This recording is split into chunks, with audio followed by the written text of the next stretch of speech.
That hurt. Then what is this thing? Gio should never play for U.S. men's national team again because of the action of his parents. What an idiot!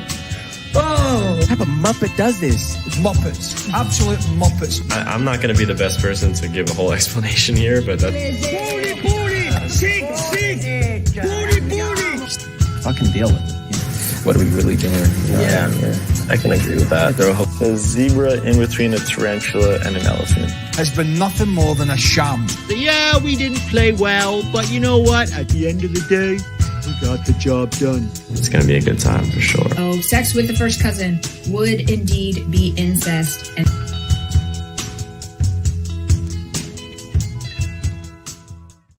welcome to the Straight Red Card. It's a Monday. I actually came home and took a nap, Brett. That's how tired today. Yeah. What did I have going on in the background? Oh, yeah. An MLS game I didn't watch this weekend. The Duncan McGuire Orlando game. Mm-hmm. His two goals. What the F was that last clip? Isan, I don't know. You must have been missing for a few months because that's been on there quite a while as the intro. We have taken questions about stepsisters here before. So, and just, general queries about, how your family should feel about you dating your stepsister, which is, by the way, completely legal and fine. And that is our point on the show. But it is not incest to date your stepsister. It might be awkward for your whole family, but it's not incest. So that was the point. And if you missed it. All right, turn the background says, welcome to the Straight Red Card. Gio Reyna has a knock. Supposedly, I heard that he got injured after getting pegged by his girlfriend. I feel his pain. My wife pegs me and the milkmen all the time. You and Brett have a lot in common then. Not that your wife was pegging Brett. Did I call you Greg?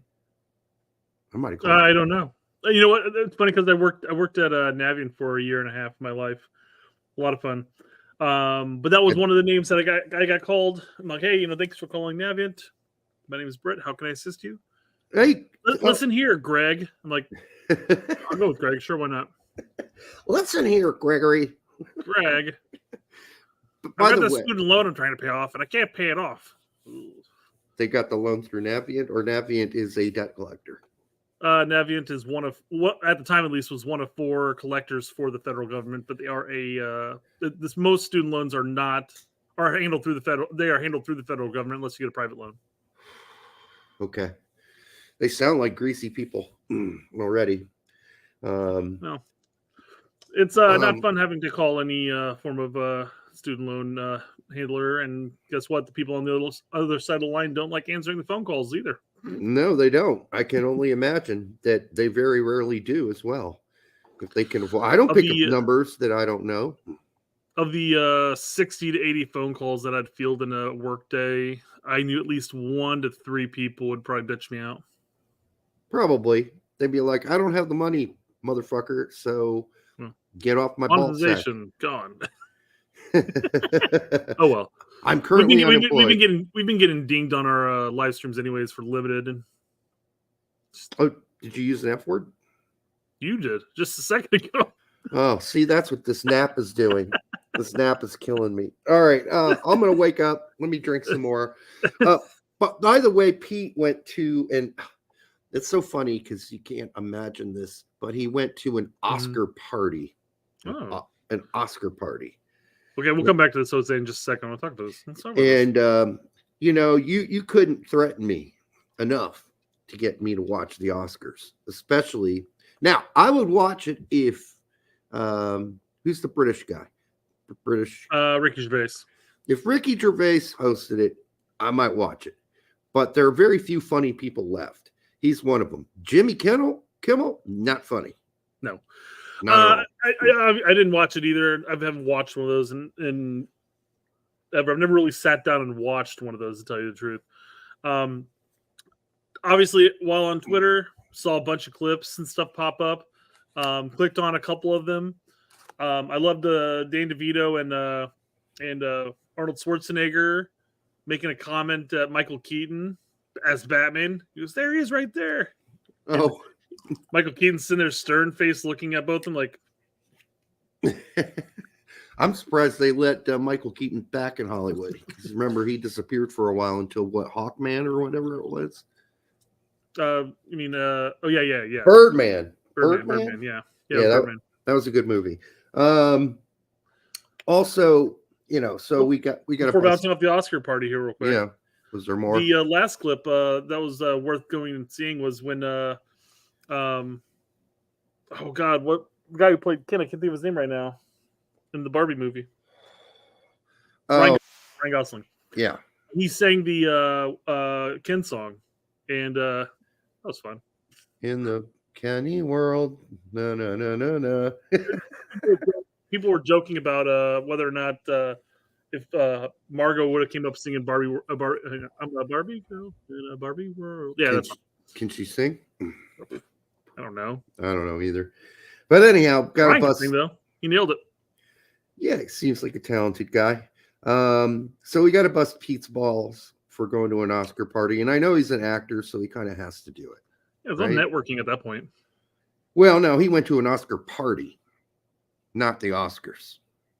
No. I mean, I'm hoping that this is not just at somebody's house to sit down and watch the Oscars. That's what I believe it was. No, that's only them. Yeah, that's what I was thinking. Maybe he's networking sales there, though. He's still in Chicago? No, I think he's back now. He's back. He'll still be doing the networking, I guess. Who knows? Yeah, I know. I think he's back home for now. So I got a question for you. What sauce gets used the most in your household? And don't say your daddy's sauce.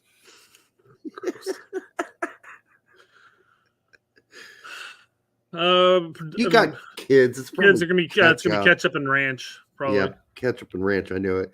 I took a new tally and figured out I go through one of those squeezable Chick-fil-A sauce things. Which sauce? The Chick-fil-A sauce. You can buy it. Yeah. It's kind of sweet and barbecuey, and I don't even know how to describe it, but it's just great on chicken. Period. The Zaxby sauce is where it's at. I haven't had that. But it's really good, and I go through like a bottle a week, like a big bottle, not a small one. So anyhow, also it was brought to my attention that Gavin Beavers got his first start for Real Salt Lake. That's a young goalkeeper out of Real Salt Lake, Gavin Beavers. He's a menace between the woodwork. Well, that's on your toes thinking. Hope he doesn't chew the posts off. Anyhow, we'll have. We'll get dirty and dirty as we go, guys. His name would be fine if it wasn't so close to having beavers, or grabbing beavers. But Gavin Peters is too close. If his name were like Peter Beavers, that would be a contradiction, but it'd be very clear they were two different things. A first name and a last name. Yeah. Polynesian is better. I haven't had the Polynesian. Fumar, I got to give that a try. Joey says the honey mustard is better. Really? Get the hell out of here. Well, I can't buy all of the containers because, I guess they could just store them on my counter, but I guess I could get the smaller bottle and apparently just try. Don't go for Dave's Chicken. Dave's Chicken is not recommended. It's bad. It says it's depressing too. Dave's Chicken. What is that? A new? I don't know. A new chain? Could be. Beavers eat wood. Yes, that was the joke implied there, Al. Exactly. Also, the U.S. women defeated. Sorry, Kevin asked if the Beavers prefer white or colored posts. I don't know. I don't think they have a preference. They prefer wooden ones. Yeah, not the ones made out of that strong English oak. Something like that. There are beavers in England, so I'm sure. I don't think any goalposts are made out of wood anymore. They used to in the old days, but I don't think they are anymore. So I think the goalposts are safe. And let's see how it works out. I mean, could you imagine in 7 or 8 years, starting U.S. goalkeeper is named Gavin Beavers? Be pretty interesting. Beavers between the posts. Joke, I mean, the jokes will write themselves in the long run. Yeah, they will. I personally, if I came over on the boat and I got to Ellis Island, and my last name was Beavers, when they asked me how to say my name, I would have just made something up, something new that wasn't animal related. I mean, animal related, nice beaver. All right. Also, U.S. women's national team defeated Brazil 1-0 in a mostly boring game. I thought I was not enthralled watching it. Yeah, I could have used a lot. I could have used some standing water and a torrential downpour. No, that would have been much more fun. Much more fun to watch. Be like a rugby scrum. That's what I like. Not every game, but on occasion. Oh, there we go. Fumaro's got the joke right there. Beaver's not allowing any nines into his box. Beaver's really controlling his box. Beaver's controlling his commanding his box. There it is. Commanding his box. I mean, again, come on. You almost kind of hope that the kid does make it, just so that this type of joking can occur. Could you imagine if he's doing interviews with the likes of us? Oh God, be rough. Beavers took that ball straight to the face. All right. I mean, there's all kinds of weird things that could come out of that. By the way, U.S. women's national team, I said they won, but then song came up on my feed. I have no clue why. And it's one of the most icky. It's one of the ickier songs ever written. And it's by a band named Exile. And the name of the song, sing it along. I want to kiss you all over. Over and again. I want to kiss you all over. Seriously? There's only one song, one genre that song is appropriate for, really. Not that it's inappropriate, it's just gross, is porn. Like, if that was, I'm sure that had to be bought by somebody back in the 70s for a porn movie. Because otherwise, is that something you're bringing your girlfriend over or the girl you just started dating and you're like, hey, man, I got a song to show you. You've seen Happy Gilmore, haven't you? Yeah. He sings at the very beginning of the movie. No kidding. Yeah, so he gets home after his failed hockey tryout, and his girlfriend's leaving him, and he runs back. He runs up to the speaker in his room, and tries. He's like, whatever. I'm going to say. We'll call her Beverly. Beverly. I'm leaving. You're a loser, etc., etc. And then he starts singing that song, and ends up hooking up with some old Asian chick. Okay, I don't remember any of that in that movie. Very weird. You want cereal? It's not as bad as what's that song? Shoot, I can't remember what it's called, but it's a bad one. It'll come to me later. That's what she said. All right. Also want to fill in Larry about the average age for MLS Next Pro is 21. The average age of USL is 26. When I joke that the players in MLS Next Pro don't have hair on their nuts, obviously that is a joke. No, you don't say. The average age where men begin getting hair on their nuts is probably 15, 14, or 13 even. So they obviously have hair on their nuts. It's just a metaphor for the differences between the ages of the league and the experience of the two leagues. I hope that clarifies it. I don't want to offend anybody who are, hairless out there and feel like I'm making fun of the fact that they have no pubic hair. Not that we have anybody that young watching the show. All right. That's about it for me, Brett. You got any? Nope, that's about it for me too, guys. Whew, short show. All right. We'll see you next time. All right. Yeah, I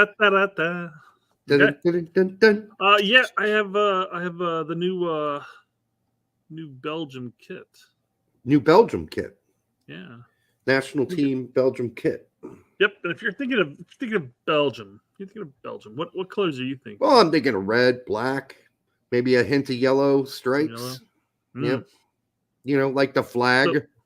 So what you're saying is a pastel blue and brown is not the first pick? This is their home outfit? Don't know which one this is. That's very weird. A little strange. That is strange. Yeah. It looks like they did just rip off Tintin, didn't they? Yeah. I mean, it's different. Might take me some time to get used to that. That's not what I'm used to seeing. I just don't know what's up with the pastels going around these days. I mean, we joked about Seattle's a handful of shows back. Yeah. And how this? I mean, is everybody doing this? Is this a thing? I don't think so, but I hope not. It might be a little trend here and there. Some people trying it out. They're getting all Easter about it and whatever. We'll see how it works. You mentioned like, I don't know, Easter. And I'm like, it's Easter every year. Yeah. And I mean, they're just starting this now, but maybe they were inspired briefly by Easter. I don't know. One thing that I do not know why they change is fashion or why it changes. I don't know. Like, a lot of those horrible 80s kits, some of them were outrageous. Ugly as hell in the Premier League, not the Premier League back then because it was called Division One. But yeah, they were ugly as hell, and baggy. And now everything's kind of tucked in and tight, so you can't grab it. Anyhow, yeah, kind of weird. I mean, I don't know. We'll see. We can do complain about the U.S. jerseys. I will say one thing, even though this is a weird color combo for them, at least in my opinion, maybe there's some meaning behind it. We've talked about other jerseys in the past. There's other countries that have, the colors of their royal family or something like that, their crest or whatever, more so than the actual flag or something like that. Don't know anything about it. There might be reason behind it. I will say though, they're at least they're the kit's clean. I mean, it's not like ours where you're looking at it going, why is there an arrow pointing down to that guy's male member? Well, it's not close enough to tell if it has any patterns on it, really. That's true. I guess it's true. Yeah, you're right. Because the closest thing to a pattern is this little weird white stripe on the side. Because Holland doesn't have any orange in its flag, and they wear orange. Why? Because of the House of Orange, which. If you know anything about history, that was the royalty, and of course the Duke of Orange. Actually, same reason why Japan was blue. Like for their that's old school royal colors. Yes, yeah. And for Holland, it's the House of Orange, and of course the Duke of Orange fought alongside Wellington at the Battle of Waterloo, and they used to have an orange flag, I guess, at some point. I'm not going to go through all the history of that. That's just, we'll be here all day. Anyhow. It's for our other podcast. Basically, a basic summary is good enough there. Yeah. All right. Well, Derek, every show I talk about how we always bring up a Law's topic, whether we agree or disagree with him. Need a little segment for that. Yeah. We do need to get a little intro for it. Whether we agree or disagree with what he's saying, one thing's a constant. Up until recently for you, it was the same constant for you too, that he was just ignoring us. He wasn't responding to anything we said to him. That goes back to 2011. So he responded to you recently when you released your new album, your new album. Right. I was like, hey, way to go! You got a response from him. That's nice. Got to start somewhere. Yeah. And for once, he responded to me. Wow. Zoom up here real quick. And I didn't see that coming. So here's my response to him, because he was talking about Messi, and when somebody asked me, like, what's going to happen when Messi retires? Mm-hmm. So he goes on to talking about something in the sense of attendance staying the same, etc. Well, attendance dropped off when Blanco left Chicago. Some stayed for sure. It's up to the club to retain those fans, others to return. Bigger question: will Miami be happy to drop the ticket prices when Messi leaves? Good point. What do you think? Do you think they'll drop the ticket price? They're going to have to, because a giant percentage of the people going to those games are going there to see Messi. They're not all of a sudden gigantic Miami fans. Yes, there's a core fan base in Miami, but no, they wouldn't. Not at that price range. They wouldn't be selling out all these games at that price range. No way, without Lionel Messi. Yeah. Why? He says, why would Miami drop ticket prices when Messi leaves? That's part of the long-term value of Messi. You use them to establish new norms and condition your customer to a higher price point for the product, especially with the new stadium coming. I don't think that's how it works. When Beckham and Donovan left LA, they had to go get Ibrahimovic to keep that shit alive. When Ibrahimovic left, I mean, they're awful. Okay, so that's one thing, but certainly attendance has gone down for LAG games while LAFC is growing, because that brand is different. It's owned by, comedians and, I don't know. It's just the cooler club to support, apparently, in LA. They went the opposite route of cheapest USA. But, yeah, they're established new norms in the prices for high price point for the product. Well, first off, you had mentioned how once Beckham left, they had to go out and get Ibrahimovic. Well, the problem is that after Messi, who do you get? Who do you possibly get to fill that void? There's nobody out there. There's nobody, literally. Nobody out there is going to fill that void.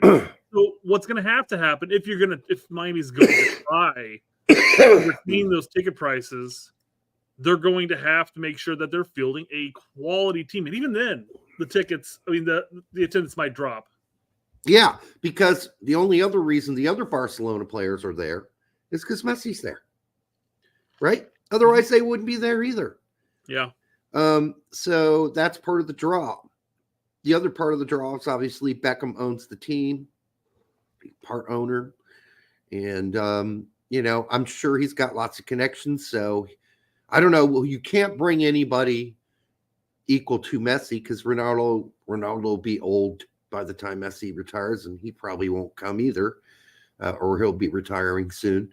So there's really nobody else you can bring up that stature, really. I can't even think of anybody. Harry Kane. Who else is huge? It won't matter. There's nobody. Nobody's gonna retain that level of celebrity status. There's just nobody there. There's nobody out there. Yeah, I can't think. Even if they brought in Ronaldo at this point, it wouldn't matter. Yeah. I mean, Messi's the GOAT. So if he doesn't think that attendance and the price, like if price doesn't go down after Messi leaves, there's no amount of conditioning you can do to make people continue to spend their money and not get to watch the same, high class product, right? If the product changes, then so does the people coming to consume the product. That's like, I guess, who was it that screw with their fries? Was that McDonald's for a brief period? Screw with the fries. People stopped coming to eat at McDonald's. Burger King messed up their fries. Food quality goes down. People stop eating there. That's the one fast food place during lunchtime that isn't packed. Burger King. Yeah. Like there is literally no one in line at Burger King. There are 8 cars in line at McDonald's. There's 9 cars in line at Chick-fil-A. Everyone's 9 cars. What Chick-fil-A are you going to? It's Nut City during lunchtime in Indianapolis. The only restaurants that it's like a ghost town is Burger King. Boy, did they screw something up there. So people are bringing up other potential names and stuff like that. Like we have Mbappe. Mbappe's a big name, and he would be a big talent grab for Miami if he ever did do that. But then again, if Mbappe turned down a $1 billion contract to the Middle East, he's not going to accept a contract, especially now. Maybe a handful of years from now, perhaps 8 years, 7 years from now, something like that. Possibly, but even then, his status is nowhere near Messi's as far as just celebrity status is concerned. Right? Yeah, I'd agree with that. Same thing with Salah. Salah would be a great addition. Love Mo Salah. He'd bring a lot to the league, bring a lot to the team. But he doesn't have the celebrity status. Yeah, it just wouldn't be the same. So the only way that they maintain that level price hike is if they continue the level of quality. I'm not saying that Miami was still pretty poor as of last year. Mind you have Messi on the team; he's going to change your team up. Now they brought in a couple more players, Right? And they're looking better, at least scoring goals. We'll see what happens after. Did you see the Drake calendar flub over the past weekend? Yeah. Yikes. Oof. Nothing like, hey, coach, put me in the Nations League like that. There was more than one big flub this weekend in MLS. Yeah. What was the one that the guy posted on X, where the goalie comes all the way out of his box? That was Drake. Oh, was that was the Drake one?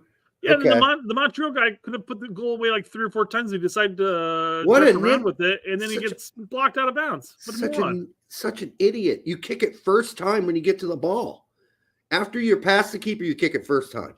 You don't wait any longer. There's no one back there. He wanted it on his right foot. That was the only difference. So what a klutz. Yeah, absolutely. So here's my response to Lawless. I go, thanks for the response. My lifelong goal is complete. Well, the price hike was primarily due to cost of having Messi in the league. Why would they consider dropping it? Because there would be no Messi in the league after he retires. Right.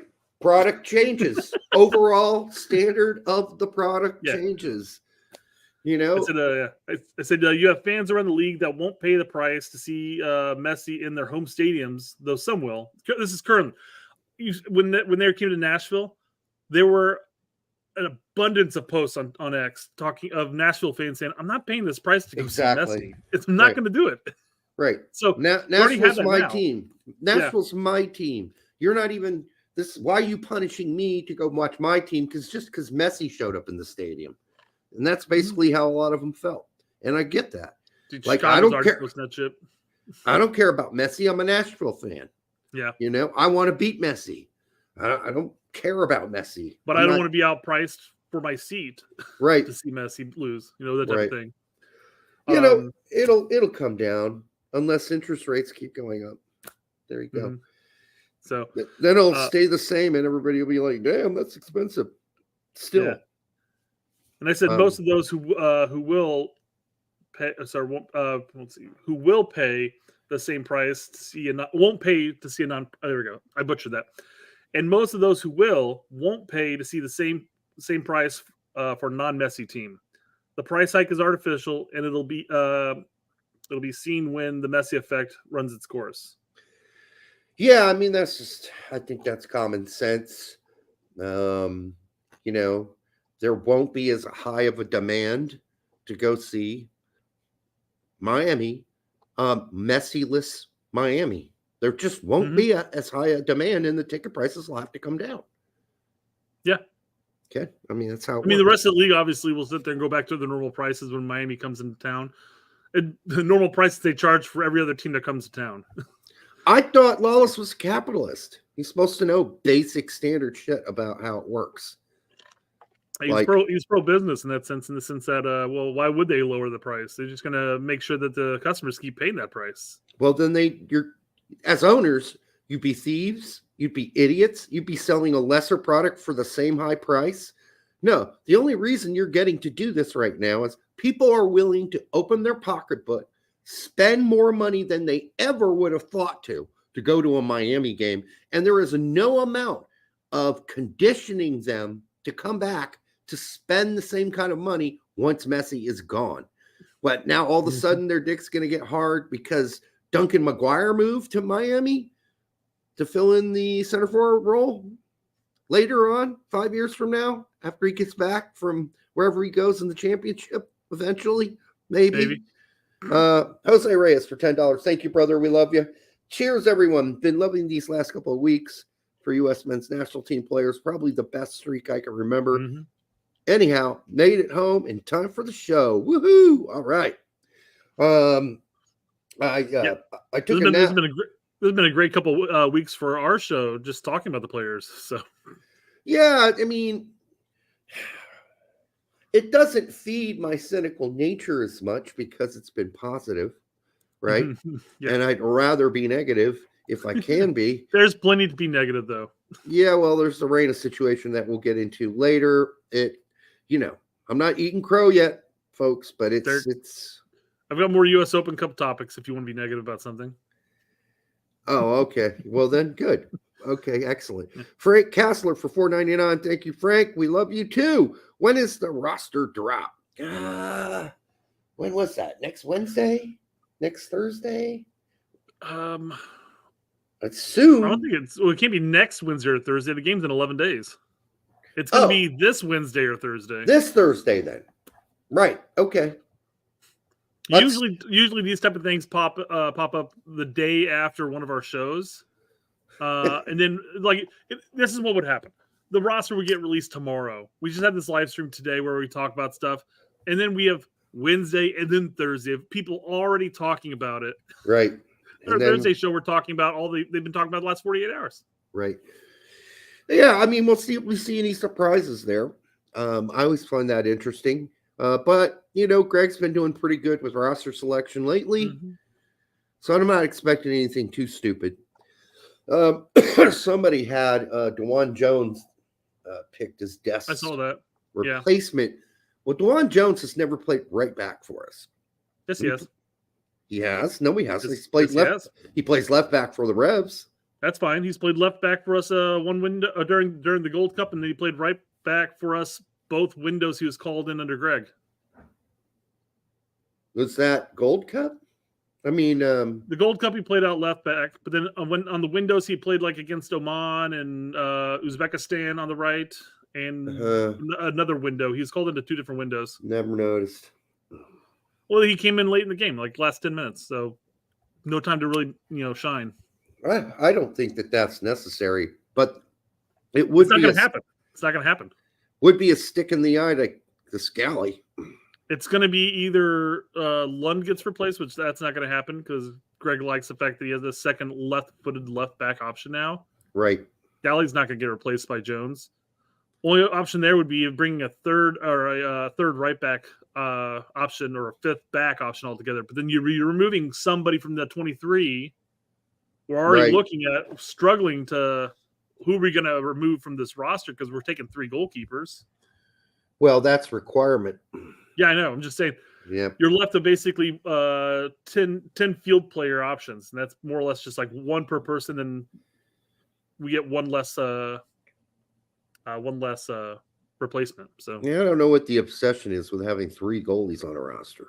Never understood that. Not for a 2-game window. I think that's silly. It is silly for a 2-game window. Seriously. Mm-hmm. You can bring one if you want, and if they both get injured, then Josh Sargent's gonna have to play goalie. Suck it up. There we go. Len for $15. Thank you, Len. MLS owned still does the partnerships and sponsorships for the Mexican Federation. Yes, they do. Mm-hmm. That's why every single game's played. Every friendly's played in the United States. Yeah, because of the monies. I mean, wow. I mean, you have to ask yourself how that deal went down. But as far as soccer promotion and marketing goes, some is almost a monopoly in this country, honestly. So there's that to consider. They're not a marketing company monopoly, but for their genre, they're certainly one of the only big games in town. Yeah, and it's hard to say they even do a good job. Obviously, they didn't do a good job with the U.S. Open. Sargent probably isn't going to be called. That's what Pete thinks too. Yeah, I don't know. He's been getting a lot of rest. He played 88 minutes a couple games ago. That's nearly 90. I understand he's not even doing full training, according to David Wagner. But of course, David Wagner's going to be, very protective of the best player on his team, as he put it. So I don't know. He could strike up a deal. He's done this in the past with other players. Greg has, and said, okay, I'll only play him 30 minutes a game at most, Yeah. He won't have to do full training. What BMR is also alluding to, here's the same thing that we talked about 2 or 3 shows ago when Wagner said that, he's still recovering from his injury. Right. And then all of a sudden, the next game, he was playing 80 plus minutes, and he's been Yeah. playing since. So again, that would lead me to think that, well, he didn't just magically heal from these injuries that he's still recovering from. Maybe my guess would have been that Berhalter says, dude, I'm calling him up. He's like, well, he did only play not even much of the second half. He went 52 minutes this weekend because they were leading 5-0. So he pulled the guys he needed to rest. So there was no point in having Sargent be out there and get injured. No, I mean, there's probably something there, some sort of thing that is irritating Sargent in his ankle that isn't 100% healed. mm-hmm. And then Wagner made a point of, I'd really like him to have the international break to fully recover. So Wagner's already putting out the messages there to Greg. Leave this kid alone. But if you're Sargent and you get called up, you want to go. You want to go. Mm-hmm. He hasn't been there for a long time. He wants to play. So we'll see what happens. No. Since World Cup. Lala said he's picking Vazquez over Sargent. Did he say over Sargent specifically because of the injury? I don't know. We don't know. Maybe that's just in questions like, well, is he going to take Sargent? I think he's going to take Vazquez over him. I'm sure that's probably the context behind it. I don't know. Maybe he did flat out say he's taking him over this, but well, here's the thing where Lawless may have it wrong. Brandon Vazquez just came out in an interview but a few days ago where he said, yeah, Greg doesn't really call me. Doesn't really talk to me. He just has BJ give me a ring. BJ calls me occasionally. And they're like, keep up the good work, etc. And he said, and that's it. That's all I get. So I don't even think Brandon Vazquez is really thinking he's going to get called up. And he's left Pepe off the World Cup roster. This is just getting sketchy. Yeah. Joking, of course. I know you're joking, but yeah. I mean, he is playing well. So here's the problem with Vazquez. He is playing well. He's doing it in Liga Mexi. Yeah. We have Sargent, we have Pepe, we have Wright, we have Balogun, all playing at higher leagues against stronger competition week in, week out. Right. I mean, I don't care what you say. The championship is better. Oh, PFOC too. I don't know. I skipped on PFOC there too, but PFOC. I mean, he didn't do much this. I shouldn't say he didn't do much this weekend. It's just that he didn't score or get an assist, but he was there holding up the ball and being a general nuisance. He just, isn't that the problem with a lot of non-high scoring strikers is that they're asked to do so many other things that'll never show up on the scoreboard that you'll never remember outside of maybe a couple weeks down the road. I mean, going back when people start bagging on like Sargent's play at Bremen or even his play in the EPL with Norwich, they're like, "Oh, look, it was a horrible season." Like, actually, it wasn't a bad season. He was played out of position, but he was still one of their top players. Yeah, it's like Giroud with the French national team, right? So, dude couldn't score, but he did all the hard work out there holding up the ball. So, yeah, and then Lawless isn't alone because I'm gonna bring up Marcia's thing here. It's like I do want to play the. This little intro snippet of Jimmy flubbing because it was kind of funny, made me laugh. Oh, okay, he's flubbing. So he's going over this quote. He said this quote perfectly fine, and he's like, and then it continues, but the new quote doesn't pop up on the screen. I'm assuming he's looking at the screen and reading it, even though it's not being displayed. But here we go. This is after the. But we also see other options as well. He continued. For us, it's trying to figure out exactly what we need in each game. But knowing that we have a lot of options to choose from, we're going to try to figure out how we're going to beat the teams that we're playing against and what we need on the field to beat that team. Then we're going to go play against and play against them, and then who can do that? That doesn't sound like – I don't know if I read that correctly, and I didn't graduate from college. Everybody stay in college. But why doesn't Jimmy just admit they didn't flip the screen for him on the show? Just say, can somebody flip the next – the next slide, please? I don't know if I read that properly. You obviously didn't because they didn't put the slide up for you to read it. So yeah, my God, I that guess was he didn't want to call out the little guys working behind the scennes to make the show work, right? Yeah. Because something. Jimmy's a super nice guy. Yeah. He's a super nice guy. I hope his cats are doing well. Remember his cats? No. They used to pee all over his basement. Yeah. It's one reason not to have cats. Well, yeah. I mean, they wouldn't pee in the litter box. Yeah. I think that was him when we had him on back in 2012. I hope I'm not confusing him with somebody else. Another guest. Anyhow, I don't think I am. All right. So, yeah, this is Jesse advocating for the same thing. Lawlessness. And right now, I mean, listen, would I be shocked if Vazquez made the team? Yes. Yeah, I would. I really would. Because over Sargent. Sargent's got 7 goals in the last 8 games. Shit over Haji. Haji scoring goals for fun for Coventry City. Yeah. He scored a brace this weekend again. I don't know what he needs to do. Hump a hippopotamus? I don't understand it. I don't know what he needs to do to get called up to the team. Mm-hmm. You know. Well, here's Jesse talking about it. That's a bare minimum, right? And I would also say Vazquez comes to camp, man. He's performed well. Right now, you've got a few injuries. Not sure where Weston McKennie is. Timothy Weah hasn't played quite as much. I know we know Sargent can play. Wait. Is he mentioning winger? Is he mentioning? We're going to get into it, I guess. But is he mentioning winger depth here? He's piling it all. A viable option that Haji and Sarge could play out wide. No, not yet. I don't think we're talking about center forward, right? Well, he's talking about Vazquez coming in. Then all of a sudden he's talking about McKennie. We don't know where McKinney's at. This is also about 3 days ago, so McKennie hadn't even played his hell of a good game that we're going to talk about later. Yeah. But he hadn't played then. But we all knew he was going to be back. Yeah, we did. And we knew that he was going to start. Like, they literally said after the weekend that he missed, he's like, yeah, he'll be back for this game, and he'll start. The point is, what the hell does Weston McKennie have to do whether or not Vazquez makes the team? Well, then you have to push Reyna back into the midfield. No, it's completely irrelevant. You're only bringing so many wingers and so many center forwards. And then some of your center forwards can play winger too. Like Sargent can play winger. Like Haji can play winger. And guess what? Guess who else has played winger this year? Pepe's played winger. Yeah.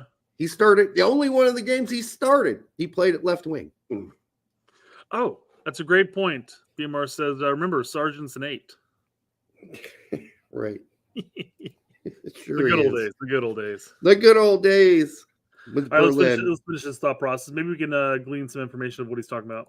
Wide. Balogun's played some wide. Maybe you play with 2 strikers. Pepe's played wide. No, for me, Vazquez now is it's worth bringing him into the group and see how he looks. And if you need a goal and he's performing well in the couple of days that you have training in camp, this is what the national team is. When guys are performing, they have to be part of it. Okay, Jesse. Okay, so the Wright's coming in, and Sargent's coming in, right? Does Jesse even watch Berhalter? Has he been watching Berhalter for the 4 consecutive years prior to this? Yeah. When has he ever played 2 on top? By the way, Jesse, when did you ever play 2 on top? Okay. Didn't they play 2 at one of the Camp Cupcakes? Not that I remember. Camp Cupcake doesn't count for cock. All right.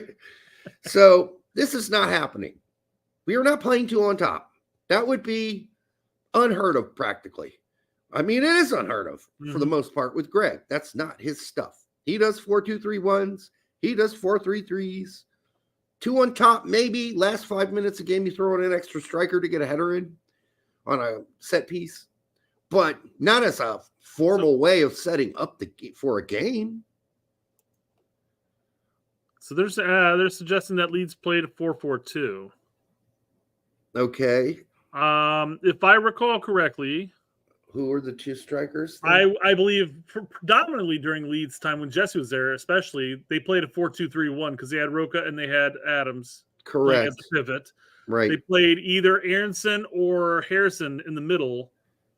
They played as a CAM, not a striker. What's the Brazilian dude? Oh, I already forgot What's his the Brazilian name. striker dude? It was either him or Bamford, but it wasn't them together. You had like Somerville and who else played out wide? Where are we getting this? He plays a 4-4-2. When I'd like to know if it was rare. I watched every single Leeds game. Rodrigo, there we go. That was a striker. Rodrigo. I remember it being either Rodrigo or Bamford starting, but never of them together. And if they was, one of them had to go out wide, and that is usually Rodrigo.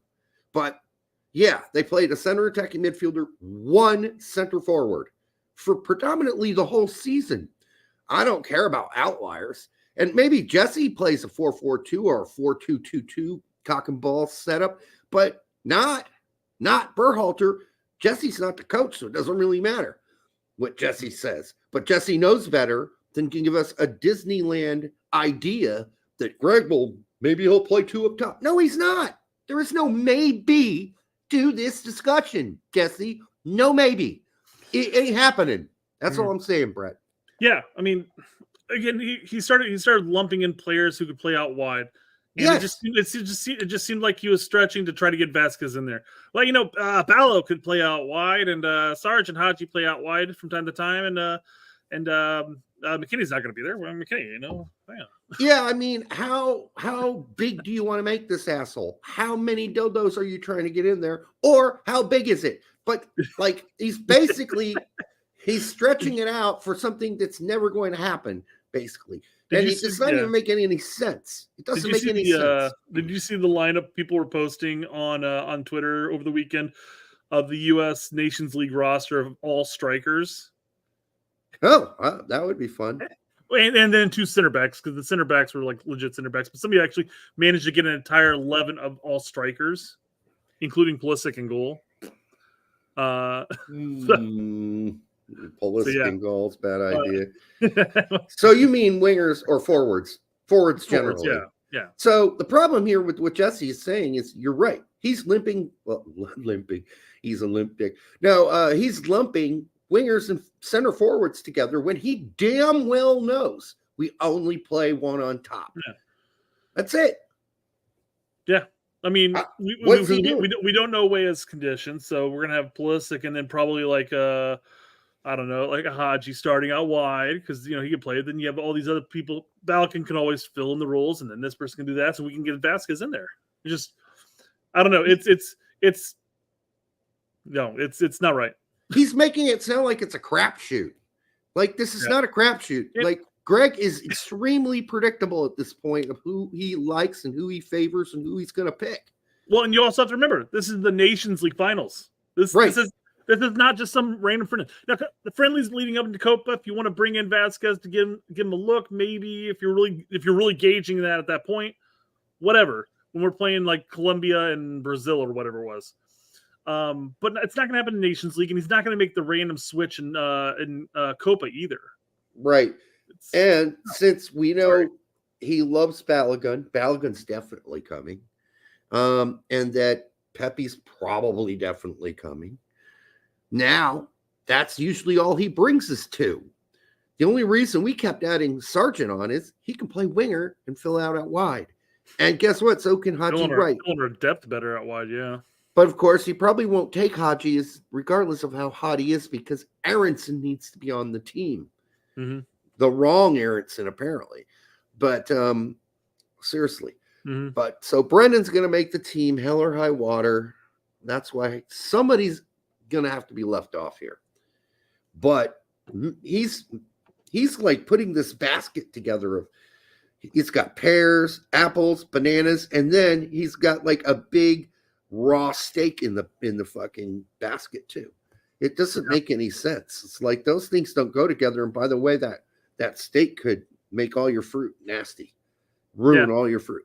I mean, if he's going to take the chance on Vazquez, then Ballo or Pepe are going to stay home. I mean, listen, I am happy for Brandon. Personally, his last season in Cincinnati was not good. So he had a great season, then a totally off season, and now he goes to Monterrey, and he's lighting things up. What does that say about Mexico? I don't know. And the state of Liga MX, I don't know. It probably doesn't say anything about it generally, except that the leagues are closer than they've ever been before. Like, how big of a leap is that to go play?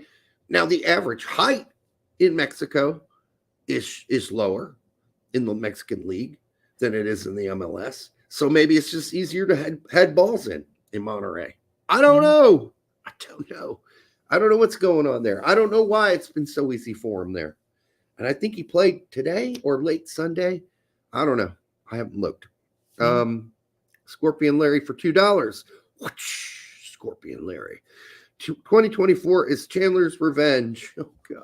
Timothy Chandler better than Paxton. Yeah, I mean, Chandler's starting to play. What did he play? 4-7 minutes or something like that. So they have some injury issues. So good. I'm glad Timmy's finally getting a chance to play. But Timmy Chandler's time is over. That was so 8 years ago at this point. So 4 years ago at best. At best. Probably we talking about prime Timmy, or are we talking about 2024 Timmy? Prime Timmy would be like 5 or 6 years ago, like when he had that streak for a while, coming in off the bench and scoring goals like every other game. That Timmy's gone, and he's been injured a lot. We'll see how he goes. See if he gets more than 4 minutes a game, or 10 minutes a game. But I think that ship has sailed. In fact, that ship sailed, hit a rock, sank, went to the bottom of the sea, floated then all the way to the top, and now they're just putting the pieces together to see if it still they can build something out of it as it washes to shore, all the pieces. The crew welcoming the villains to our fortress. Crew will host 7-time Premier League and FA Cup champions Aston Villa in Columbus on July 27th. Because the schedule's so crammed. Congested. Yeah, as part of the League's Cup showcase. Yeah. Like how are they possibly? They're finding like a Tuesday in between like a Thursday game and a Sunday game that they can squeeze this into because it's that congested. Yeah. Well, anything for a buck. Anything for a buck, Brett. Well, I mean, it just again more and more evidence proving that MLS is full of itself, full of shit. They're full of shit. And are there a lot of Aston Villa fans in the United States? I don't know. I know there are a lot maybe pulling some just to see an APL team. I mean, I know there are might be the only time that most of the people in the greater Midwest might get to see one. I mean, most people have a favorite Premier League team. They don't just flip on the Premier League and jerk it to whatever's on TV. They have like a team they follow. Most people do. Just never heard anybody jerking it to Aston Villa. I mean, we know why the Ethiopian national team's going to DC United, because there's a gazillion Ethiopians in the DC area. But this one doesn't make a whole lot of. If you can get Liverpool there, or Man United, or even Fulham, you probably pull a good crowd. Aston Villa will bring in more revenue to the crew than playing the Akron Bukakis. So, well, that's for sure. So that's why they can't play in the Open Cup. Well, the Bukakis are such a messy team. Like, they're really no self like all over, man. They're all over everywhere. They spray it always in their faces. Come on, guys, that's just wrong. They spray their balls all over. It's ridiculous. All right, what else we got? Sticking on with the U.S. Open Cup topics here. Sticking. Oh, yeah. All right, Paul J. Lapointe. Was this guy going to come on our show at one point? Yeah. And he chicken shit it out at the last minute. He did. Yeah. I mean, we were waiting for him to come on. You're right. He couldn't get the link to work, apparently. Day of show. Yeah. He didn't want to come on all of a sudden. I guess he heard about us. That would probably not just let him babble nonsensically. Actually, we would have been very friendly to him. But coming on our show probably would have hurt his chances of becoming USSF president. Well, we were already U.S. soccer bad boys at that point, even though it was early on in our comeback. Backfire. just the beginning. The shift in our domestic soccer is in full force. MLS owns the USFSF. So this is St. Louis. Their team are going to be boycotting MLS games during the summer. Like the big supporters group are going to be boycotting games during the summer because St. Louis is not going to be participating in the U.S. Open Cup. Oh, good for them. A cup that team with any USL side that has migrated to MLS has valued for years. That was their big money maker. So the fans loved it whenever like Chicago came down. I don't think Chicago ever played in St. Louis, but still. Yeah, I mean there are certain teams that have always valued the U.S. Open Cup, including Chicago. We get to send our 2-team, Derek. Hooray. Seattle. There are teams that care about it, or used to, or traditionally. Kansas City, Chicago, and Seattle all tied with 4 right now. Yeah. I'm sure there are other teams that could care less, but this owner should know better because, when they were in USL, it was one of the biggest go-to games for St. Louis. So fans are used to having Open Cup to go to. Yeah.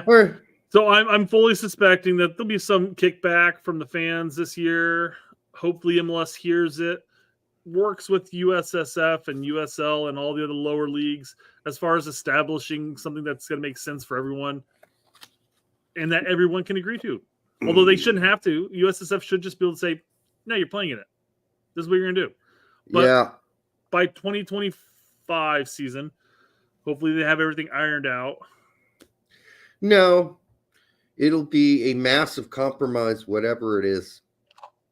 Massive, because if this is the compromise, when really they should be committed to playing to this year and then continue negotiations for 2025, but they should be committed to this season.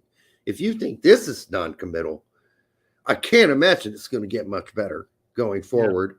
And then with Twinkle Toes over there, your ex CEO of Mr. Rodriguez working out, these deals so MLS teams don't ever have to play against each other until they get to like the semis. Yeah. It's just like, okay, all right. But, he's apparently just doesn't understand the joy of what USL is with the random draw and everything. I mean, he just totally misses the point of it. Mm-hmm. Oh, no, but this will make sure we have all David and Goliath. Well, no. What was cool is some of the Goliaths were all bunched together in one spot on accident, and sometimes the Davids were, and then we'd get a USL MLS final, and that made it fun. I don't want to watch Columbus Crew play Kansas City again in the final. I don't want to watch that. I'd rather see a little guy have a shot to win a trophy. And that's why the random draw is important. Mm-hmm. In every Pokal, Cup, you name it, Champions League, random draw at certain stages. You know who you're going to play, right? That's what makes it unique and fun. Speaking of fun, Dortmund has hired a new coach. Not the coach you're thinking of, though. This week, which was March 8th, so this last week, they hired a new throw-in coach. Thomas Grunenmark joined the BVB staff. The club has priorities that this area ahead of the game in Bremen is temporary measure and has been limited to 1 week for the time being. 1 week. Hey, Thomas, come in, for a week and work with the two. Dude, our team doesn't know how to throw in the ball. Can you teach them how to do that?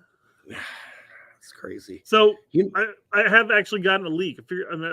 I have a source in Dortmund, and they told me after the throw-in coach, next they're going to do a kickoff coach. They're going to have lacing up your boots coach, and then a life coach. But the life coach is actually real, though. Yeah, that one is real. But I mean, what do you need a coach for?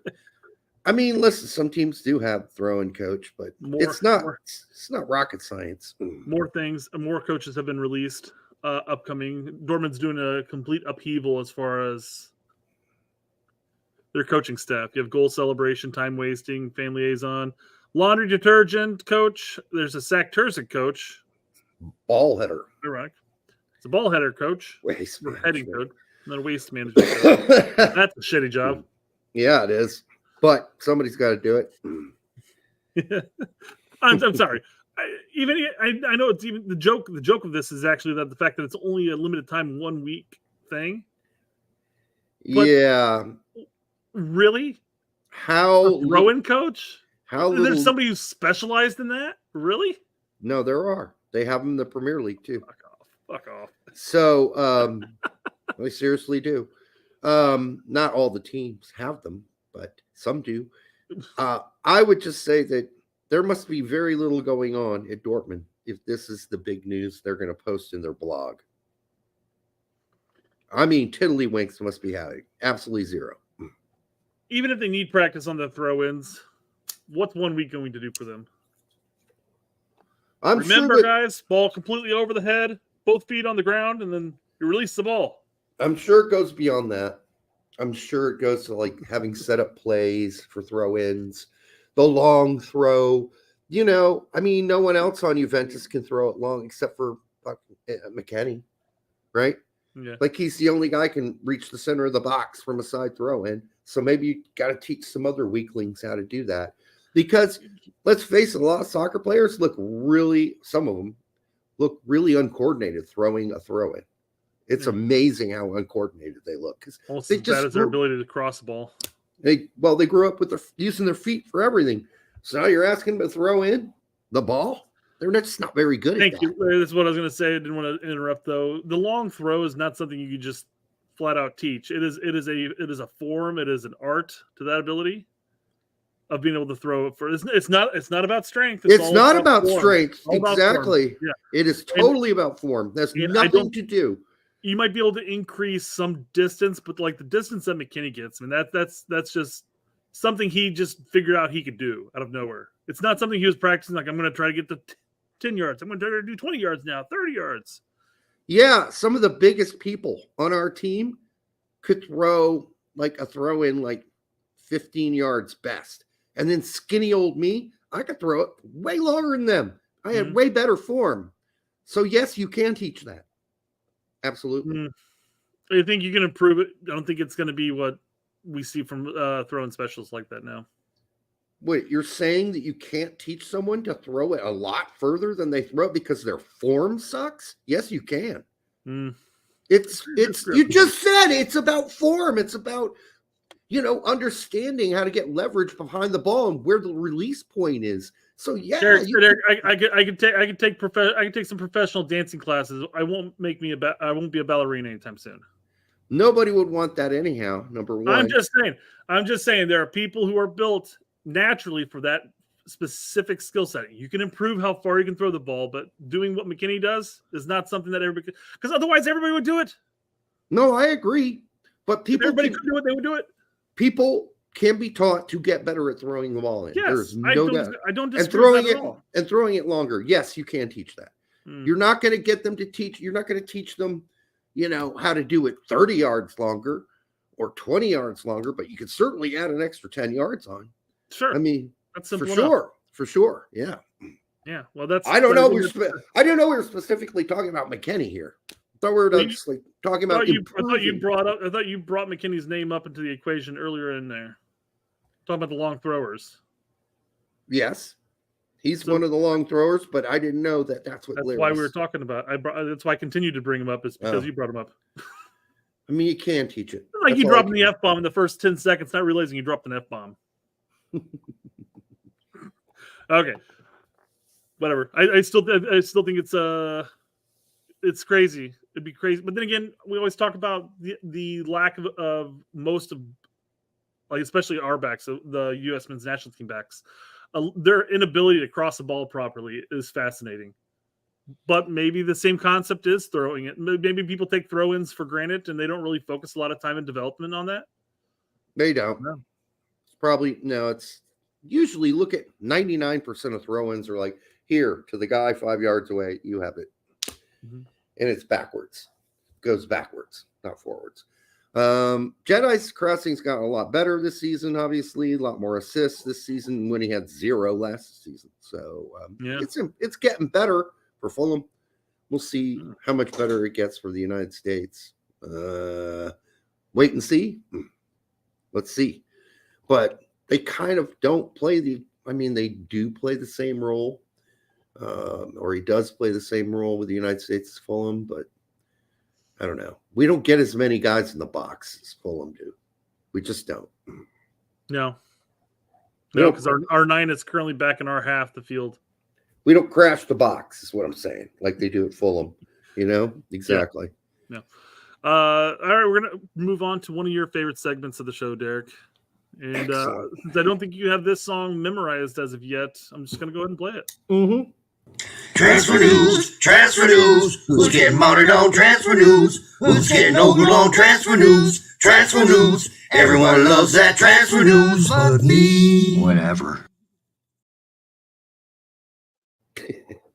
All right. Whatever. Larry Henry Jr.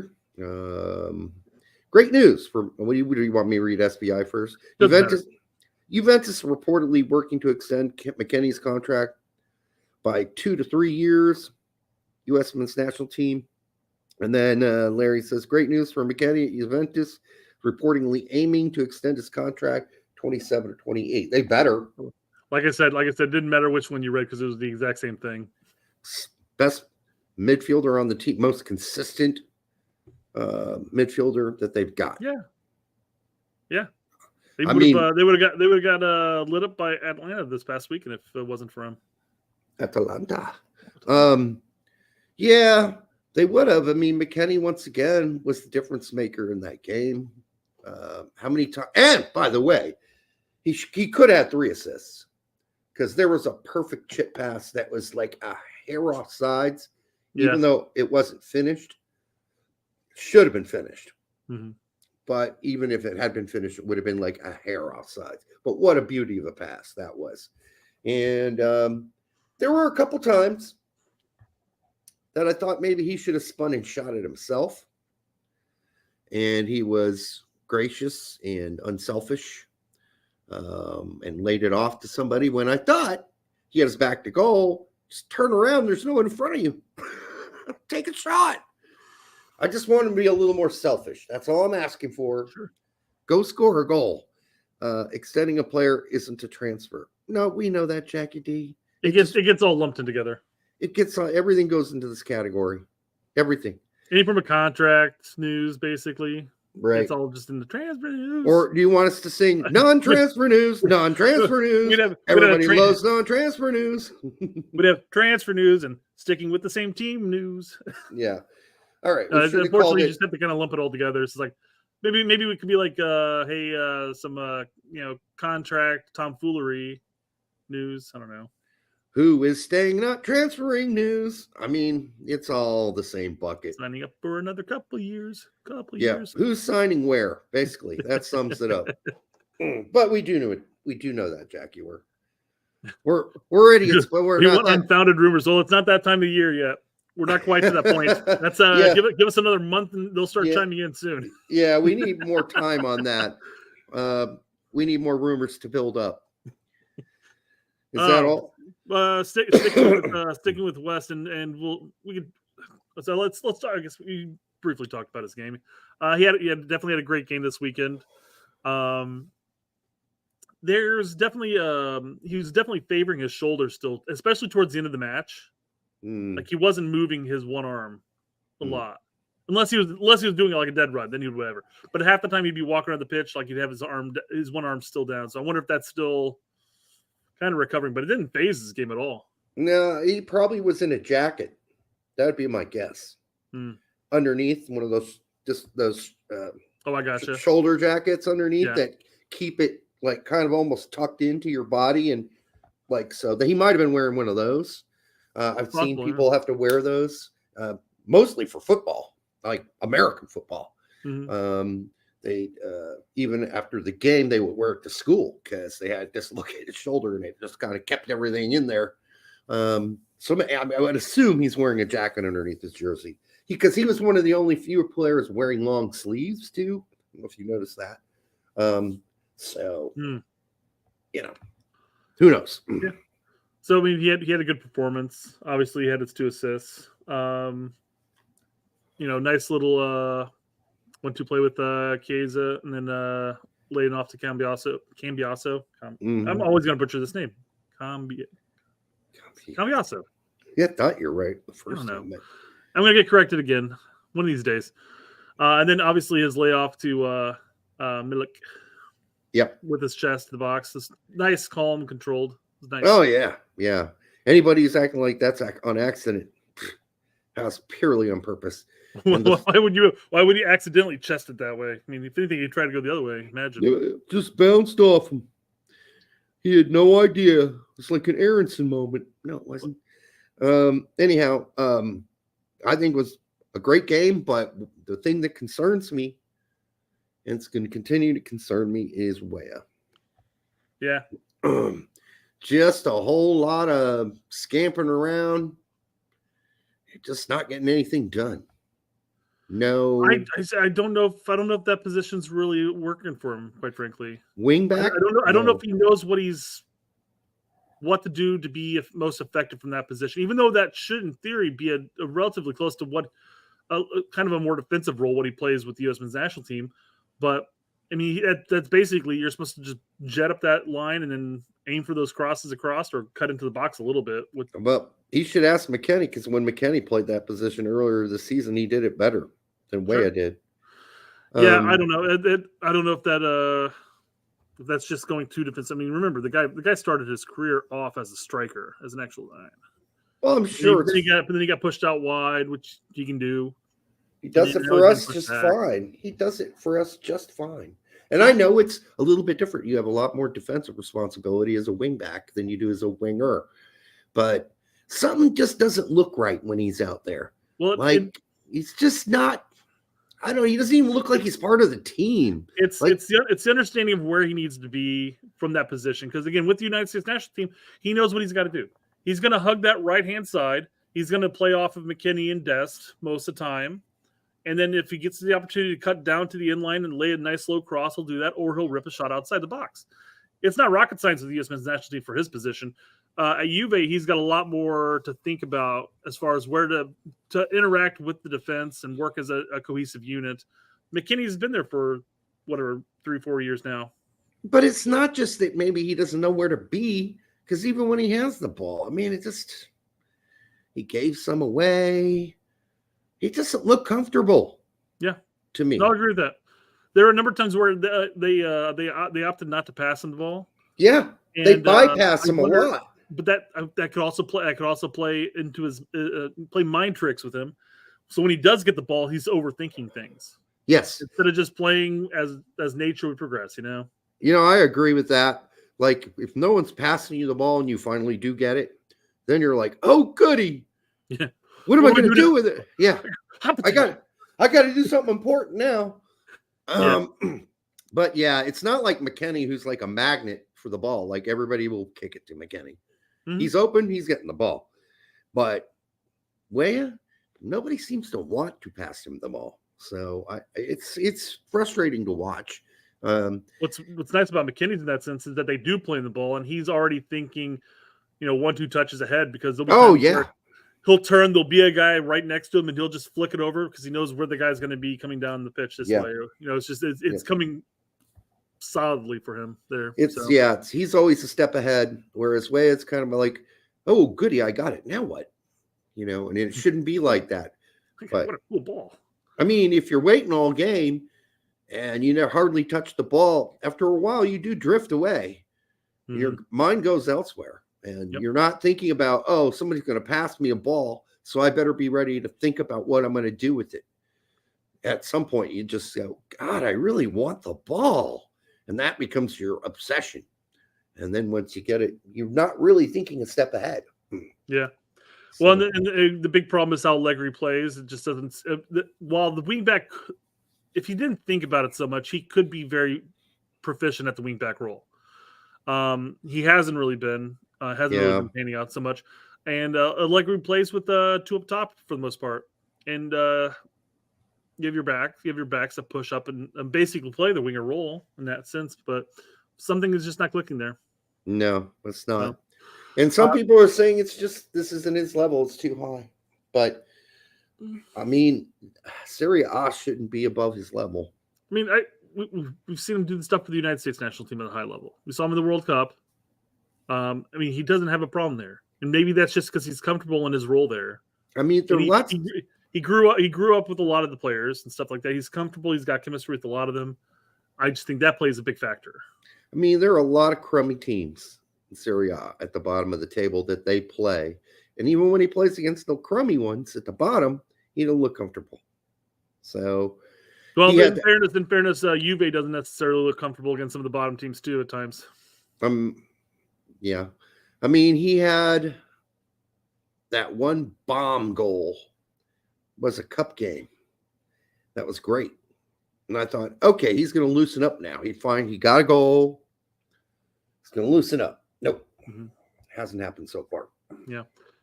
Well, we'll see what happens after the season. I don't know. Yeah. But sticking with Weston, some Leeds fans decide to chime in a bit. Makes it a little fun when they come back around. But this is not the way you'd expect it to be in the end. Went to Juve the other week with mates who support a variety of other teams. Gave them big buildup about how shit and fat he was. He had an assist inside 6 minutes. Yeah, I'm just wondering when a lot of Leeds supporters are going to figure out. You didn't see the real McKennie because he doesn't playing him in a double pivot alongside Roca and then other people. That's not his position. That's not what you want McKennie to do, is play in a double pivot. It's not his thing. I mean, if you let him have freedom, he can do a double pivot. If he is in the double pivot, but one guy's more of a 6 and the other guy's allowed to be an 8, you're probably going to be fine. But I don't think McKennie got a whole lot of, and he didn't get a whole lot of help either.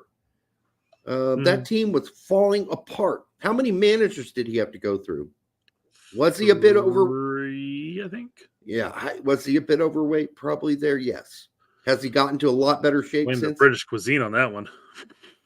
I think it was more just crap food. I mean, I don't know if you can blame it on England, but he was obviously eating a whole lot and probably having a good time while he was there. Yeah, he recommitted himself when he got to Juve. It's obvious. But he got a personal chef when he went to Juve again. Yeah. Yeah, Legri said, hey, you got to kick this into gear if you want to stick on this team. Right. And kick it into gear, he did. What's funny about this comment here is that a lot of Leeds supporters in the comment sections were all sitting there saying something along the lines of, oh, great, he was just shit for us, huh? Yeah, but everyone on your team last season that was shit. I mean, really, who's the standout great player except for Adams, right?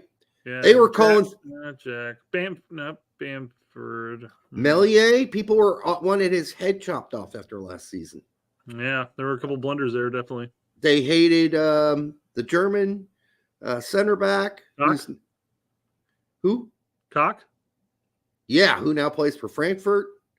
Not Koch. No, Wober. Plays for Frankfurt. They hated him. Koch went there. They hated Koch. They hated Struck. Struck's not even on. I don't know who's that. They hated Ayling. Ayling doesn't even play for them anymore. I don't know if they loaned him or transferred him. They hated everybody. And for good reason. They played like dog shit. But it's no reason to hate people. It's just, they're not. It could well be that they're not all that horrible of players. It could well be that once after Jesse left, that team totally fell fucking apart. Yeah. That's what happened. Not to say they wouldn't have fallen apart under Jesse. I just don't think they would have fallen apart as much as they did as having a new coach every week. Well, we had talked about it, and we had even brought the video where Jesse talks about it. But it was unfortunate because during that first half of the season, I mean, that there are a number of games that could have gone, if Bamford would have put away a goal, a sitter, Yep. here or there, you could have been talking about 6, 9, 12 extra points. No, really, you could maybe have tied them up. Maybe you're saving, a point here and whatever. And the season could have been vastly different. Could have been, but and it's the game. It's how it works. Yeah, then it really fell apart after that. Yeah, I mean, absolutely, they look like a disaster. At least when Jesse was there, they weren't giving up goals in bushels, and they weren't looking like total turds. They were really competitive against some of the better teams in the league. And I'm not saying Jesse would have saved them. I'm not saying that. I'm just saying they would have been closer. I think they would have been much closer than they ended up being. I think they could have possibly been saved. Well, I think there was more hope with Jesse than fiddle fucking around with all these managers. And that's a one big thing there too. Is I think the players potentially could have rallied for Jesse because he was a player's coach. Yep. So they could have rallied or something, It never seemed like he lost the locker room. That never seemed to be the case. Mm-mm. They played hard for him. They really did, right up until the last game. Yep. And just like a lot of teams that are like the battling that relegation battle, like the ones that are just above relegation for most of the season, but then fiddle fuck their way down, is they play perfectly fine most of the games. And then they just give up 5-10 minutes of a mental lapse, give up a couple goals, and then they brought on Mike D, remember? And they thought, oh, Mike D, this is going to be great. And they had a first good game, and then it fell to pieces. Not even the Beastie Boys could save them. Yeah. So. Yeah. Keyshawn says Leeds defense was terrible, especially without Adams. That was a big hurt, too, right there. No Marsh, no Adams, no more wins. Yeah, pretty much. Pretty simple. I think they had like they had a couple wins in there, but still not enough. Not enough. Not enough. Well, that was the thing. They may have gotten a couple wins because that was the big talking point as far as the next coach that came in. I forgot who it was now. It was Mike D, right? But they got almost got a lot of the same. They got near to the same amount of points that Marsh got in the first half of the season. But then, aside from those occasional wins, they were losing 5-0s, 4-0s, 3-1s, so it was like really hit or miss. It's Whereas right back. Under Marshall's, they're almost always in contention. Like they would lose 1-0 to Arsenal, or whatever. Right. They went to back to getting their ass spanked. And Mike D is from Spain, by the way. Yeah. The Spanish guy. They won against Liverpool. You said Mexico. You didn't. Never indicated where he was from. I thought you said the word Mexico. They beat Arsenal. They lost Arsenal 1-0. Oh, I don't know what I heard then. All right, we're moving on. All right. We've kind of talked about him already, but Sarge scored again. 7 goals in the last 8 matches. Are you kidding me? Joshua Thomas Sargent. I didn't know his middle name was Thomas. Yeah, that's new to me too. We talked about this game before on the Thursday show. And you're like, yeah, they should beat him. And they handedly did. They beat him 5-0. Yeah.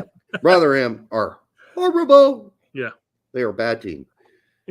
All right. And, yeah. BMR says Brent never said Mexico. That nap must have just killed me.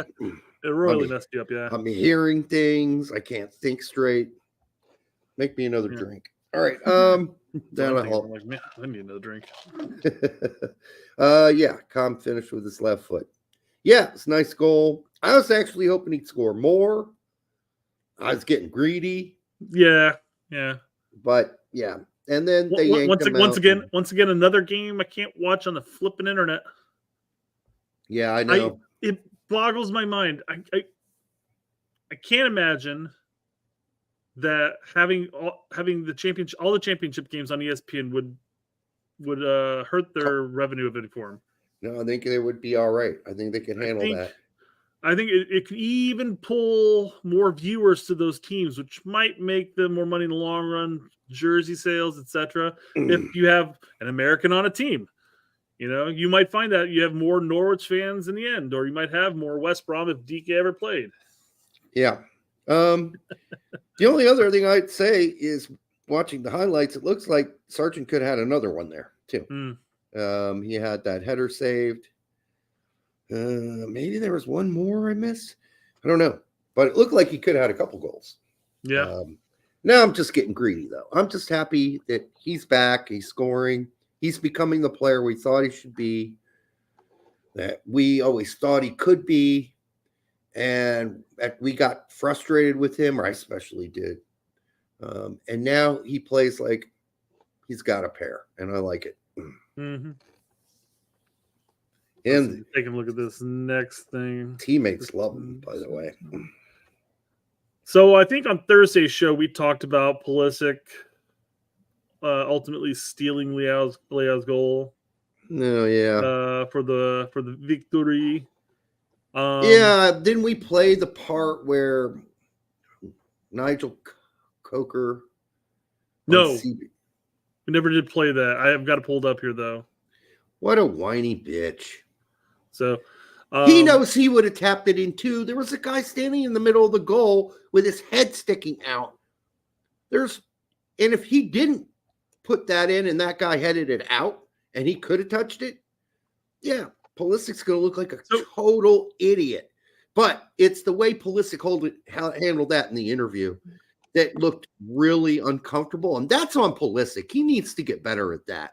If somebody would ask me that question and, how do you feel about stealing Leao's goal? I would have said, I didn't steal it, number one. And I would have laughed. And I would have laughed. I would have chuckled. Oh, but Nigel talks about him having a cheeky laugh. So, well, he's allowed to have a laugh. I would have had a real laugh, though. I would have been like, listen, if I don't tap that in and that guy on the line heads it off, I'm going to look like an idiot. So I had to finish it.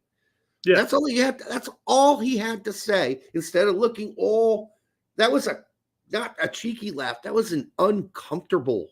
That's what Charlie says too. Oh, Charlie, you're right, buddy. All right, let's take a look at this interview real quick because we did talk about. We're going to talk about this briefly, and we'll jump into the AC game here in just a second. I'm gonna so we don't get busted. I'm just gonna yell indiscriminate things during their discussion. Okay, well, as long as we pause it every now and then, we should be fine. But okay, well, I don't know. Chime in with audio. I don't know where we're going to pause it. That's my point. Fair enough. Yeah. Oh no, I'm getting dinged with this crap again. Oh no! Let's see. Oh, there we go. Pulisic knew about it. Here he is speaking about the goal following the match. Cock and balls. Hi, Christian. Did you steal Leao's goal? Is he angry with you? Oh, I felt like I had to touch this. I'm not sure if it was going in, but amazing play from him. So Weah gave the goal to you. Nigel, your face. So I think he handled that properly. He's like, hey, I wasn't sure if it was going in. I had to touch it. That's basically, in fewer words, he said exactly what you said. Describe it. But it's just his face. That's his problem. His face looks uncomfortable, right? Sure. Yeah. But that's a very super common Pulisic face, by the way. He has that face a lot during lots of interviews. And it's just, it's an introvert. That's how they act. Did you see the full presser of his? All the questions that were being asked? No. So they kind of talk about here in a second where Nigel's like, yeah, he talked about how he has goals and assists. He has plans for goals and assists for the season. He did it on purpose. He knew exactly what he was doing, type of thing. We're going to get that in a second. But Larry keeps asking about whether or not Pulisic said that he has goals for the season when it comes to goals and assists. Everybody does. Everybody does. Everybody goes into the season saying, all right, I'm going for 13 goals and 10 assists this season. Everybody has a marker they set for themselves. Yeah. And Larry, again, so Larry also, this is another talking point that he brought up the other day or today or something like that. But he's talking about how his teammates are pissed. No, they're not. And there's no indication of that. None. Nobody said anything. Nobody said a word. So let's continue. And the reason they're not going to be pissed at him is because 99% of them would have done the exact same thing. And it was a 1-goal game at that point. Like they're up 1 in like the 80th minute or whatever. And it's complete instinct. You have to put that away. You have to put that away if you want the better chance of moving on in Europa. So what did he had a time to sit there and contemplate? Should I tap that in? Millimeters or inches? I can't tell. Maybe I should leave that one alone. Oh, it's gone by. Oh, no, he had it clear. I should have touched it. It's been cleared. I thought about that too long. That's not how strikers and forwards think. They're goal oriented. Yeah. Ace, when that interview was happening, you not buying it? He knew what he was doing. He even had a little cheeky laugh. We've seen the celebration after the goal goes in. That was and then he just says, it wasn't a cheeky laugh. It was an uncomfortable laugh. No, it was a cheeky laugh. He knew what he did. Dude, we don't do cheeky in the United States. That's an English thing. All right. Yeah. Oh, on top of that, I don't know what happened, or maybe if Pulisic, I don't know. But I just had a massive raging hard-on for Pulisic, a hate boner, like the last couple weeks. Well, that's kind of how he was as a player, too, by the way. He was kind of a massive cock and balls dick. Yeah. So, I don't know what to take from it unless he's aiming just to play the heel. Because Davies can go either way. He kind of says one thing, and then he'll maybe say another thing, type of thing. But is it Nico, the other dude that's on here? I don't know. Forgot his name. But he is very much a realist, I think, when it comes to Pulisic. And he defended him too. Yeah, quite frankly, I mean, you say nice things about Pulisic because he's having a good season. He might have a bad game here and there, or what you might hope that he would do next game instead of this game, type of thing. Was it Nigel Coker also the same guy that's like, he's not having that great of a season? Yeah, exactly. Yeah. I was expecting to have a breakout season, He didn't want him to have a breakout season. Listen, Nigel Coker doesn't know Pulisic like the rest of us who have been watching every single interview he's done since he was 18 years old, right? We've all kept up. We know he is uncomfortable in general with interviews in general, but that kind of question is, it brought out sourpuss face Pulisic, right? That uncomfortable sourpuss look that he's got. How in the hell do you look at that face and go, oh, he's being cheeky? Like, how can you possibly misread somebody's body language that poorly? If you are that bad of a body language person, maybe you shouldn't be on a show talking about players you don't know about and presuming they're cheeky. You don't know this guy. So Nigel Coker, I don't know. He might be looking. He might be acting, and I haven't seen him do any other after game shows, except for with Pulisic's little snippets here. So maybe I'll have to watch a couple more. But maybe he's going for the this will make for good TV type of punditry. You know how Lawless says some really goofy shit from time to time? I don't know. I'm wondering if he's like, I'm going to play the heel, so that way people will talk about me and on the X. And all the American fans will hate me. Yeah, exactly. Like he cares about that. Well, he doesn't have a job in England, does he? He has a job here in the United States. And if he wants to continue to be, have one, then you probably want to say some things that'll enrage all the U.S. fans and make you think you're a complete dick. Then I guess he can bring the views. CBS will be happy. People are like, oh, a lot of people are upticking since Nigel became a dick. Guess he could go back to England and beg for a job at BBC when nobody wants to watch the show anymore because he's a dick. But yeah, it's kind of it's presumptive on his part. And if I were going to trust anybody, I would trust Charlie on this, who has actually interviewed and spoke to Christian Pulisic and knows him fairly well. Charlie nailed it on the head. That was uncomfortable. He was uncomfortable asking that question. I just wish he wasn't. He shouldn't have been. He should have been totally like straight face and said, nah, I had to put that in. Sorry. That's just the way it works. You don't take any chances. No. There's some people that are built for the camera. There's some people aren't. Well, obviously Pulisic and it's awkward. It's like I don't remember what I usually do with my hands. What do I do with my hands? Whereas Weston would have, flown with it, whatever. Yeah, he would have rolled his eyes and shit. He would have. Australia stole that from him. I'm going to steal 5 more by the end of the season. He said, That's what he should have said. He should have said that. Hey, he should have said, if I could have steal more of these, I'll steal them. Yeah. Because my job is to make sure they go in and not take any chances. So whatever. Thanks for your cheeky question, by the way. It was a cheeky question, not a cheeky answer. I hope one of these press, when he's answering something, he'll look at the camera and say, that one's for you, Nigel. He probably won't. No, of course he won't. He probably won't.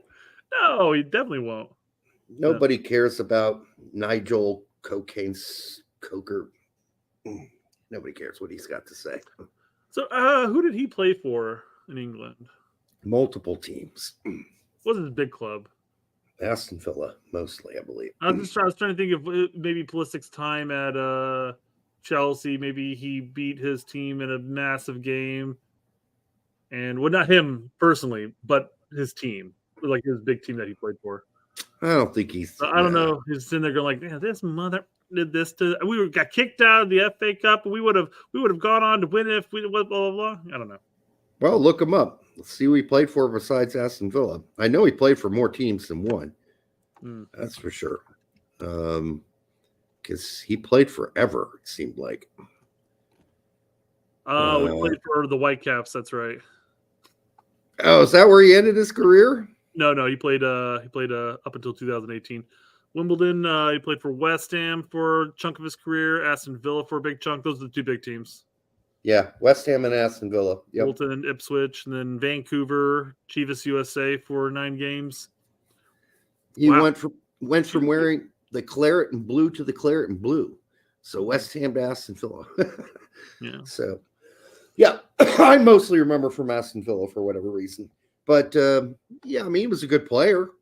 Don't get me wrong. He was a very good player for numbers of years. But he's not. Maybe this isn't his thing. Maybe this isn't his bag of chips.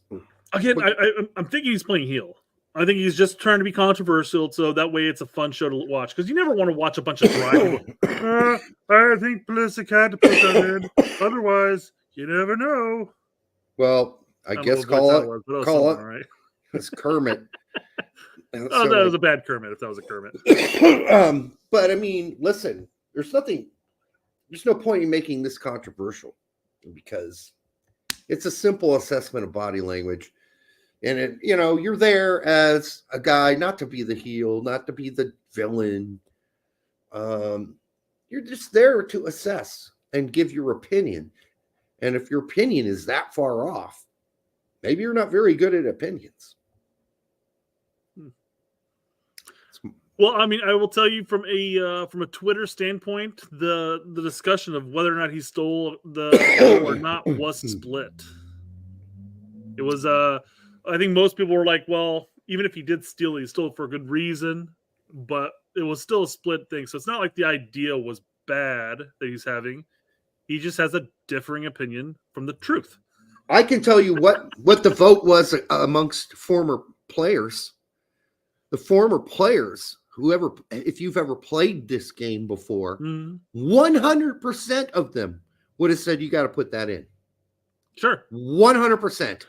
Well, I think the way that I compared it is I compared it the same way that Vlahovic stole Weston's goal. I was like, oh, that son of a bitch. But he had to put it away. Yes. I wanted Weston to get that goal, but I understand why. Because if it goes off the posts and bounces out, it's instinctual. You don't have time to think about it. You get your foot on it and you make sure it goes in the goal. You don't think about, who's going to think I stole the goal? Now, there have been times in history where it's been very obvious, especially if there was, I can't remember the goal, but it was 2 against 1 against the goalkeeper. Okay. And the guy with the ball goes around the goalkeeper. Now it's 2 on nobody. And the guy taps it in. And it's rolling into the goal, and the other guy runs up and smashes it into the goal and steals his goal. Now, that's a stolen goal. But that's when you run him down and break his leg. Yeah. Otherwise, this is not the same thing. It's too instinctual to be called a stolen goal. You're just reacting. And 100% of the people that have played this game before voted for Pulisic to do what he did. The other people who've never played a lick of football in their lives or have only played it in middle school might think otherwise. But people who played it from high school level and up all agree he had to put that in.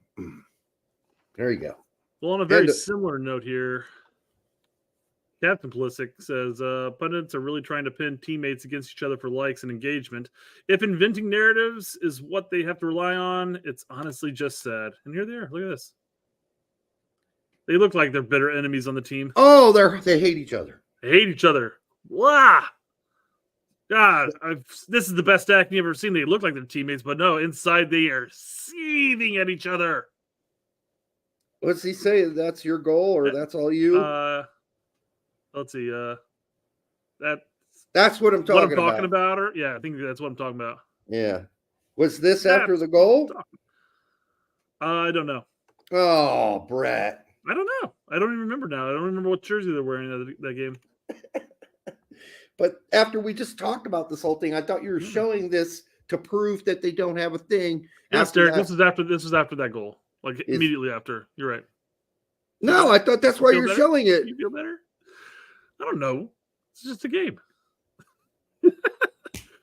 Regardless, hey, even if he was a little agitated that Pulisic had to touch it in, it's clearly not. They're like bitter and seething at each other because of that. They're clearly good. They're on good terms, regardless. It's one goal.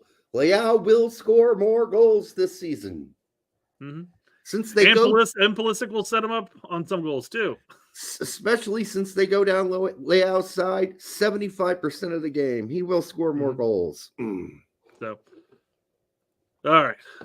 Let's see. It was 1 or 2. Here, I thought you'd done this amazing investigation. I dug through all the footage, Derek, and look what I found. I was like, damn, Brett just nailed this shit. There's no more controversy. Everybody needs to shut the hell up. Shut up. No, everybody was talking about in that game they were wearing red, so it wasn't that game. So. Right. How people remember that is beyond me.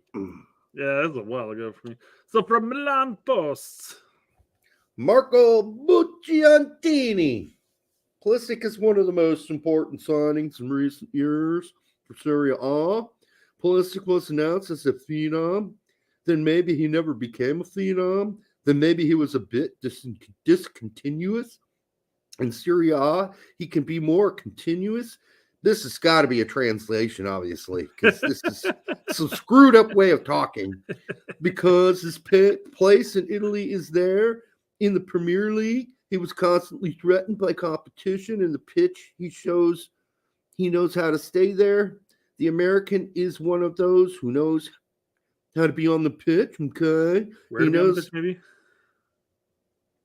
Yeah, maybe he knows how to be on the pitch technically, tactically with his head. Okay, at the moment, he also feels a bit of a leader in difficult moments. You see that he always makes the play. Okay, and compared to others, he is more tidy. Okay. Yeah, all right. That's a lot of wow. That's a long translation of some of the weirdest. I could have done an Italian accent, but I don't want to offend Italians out there, so I didn't do one.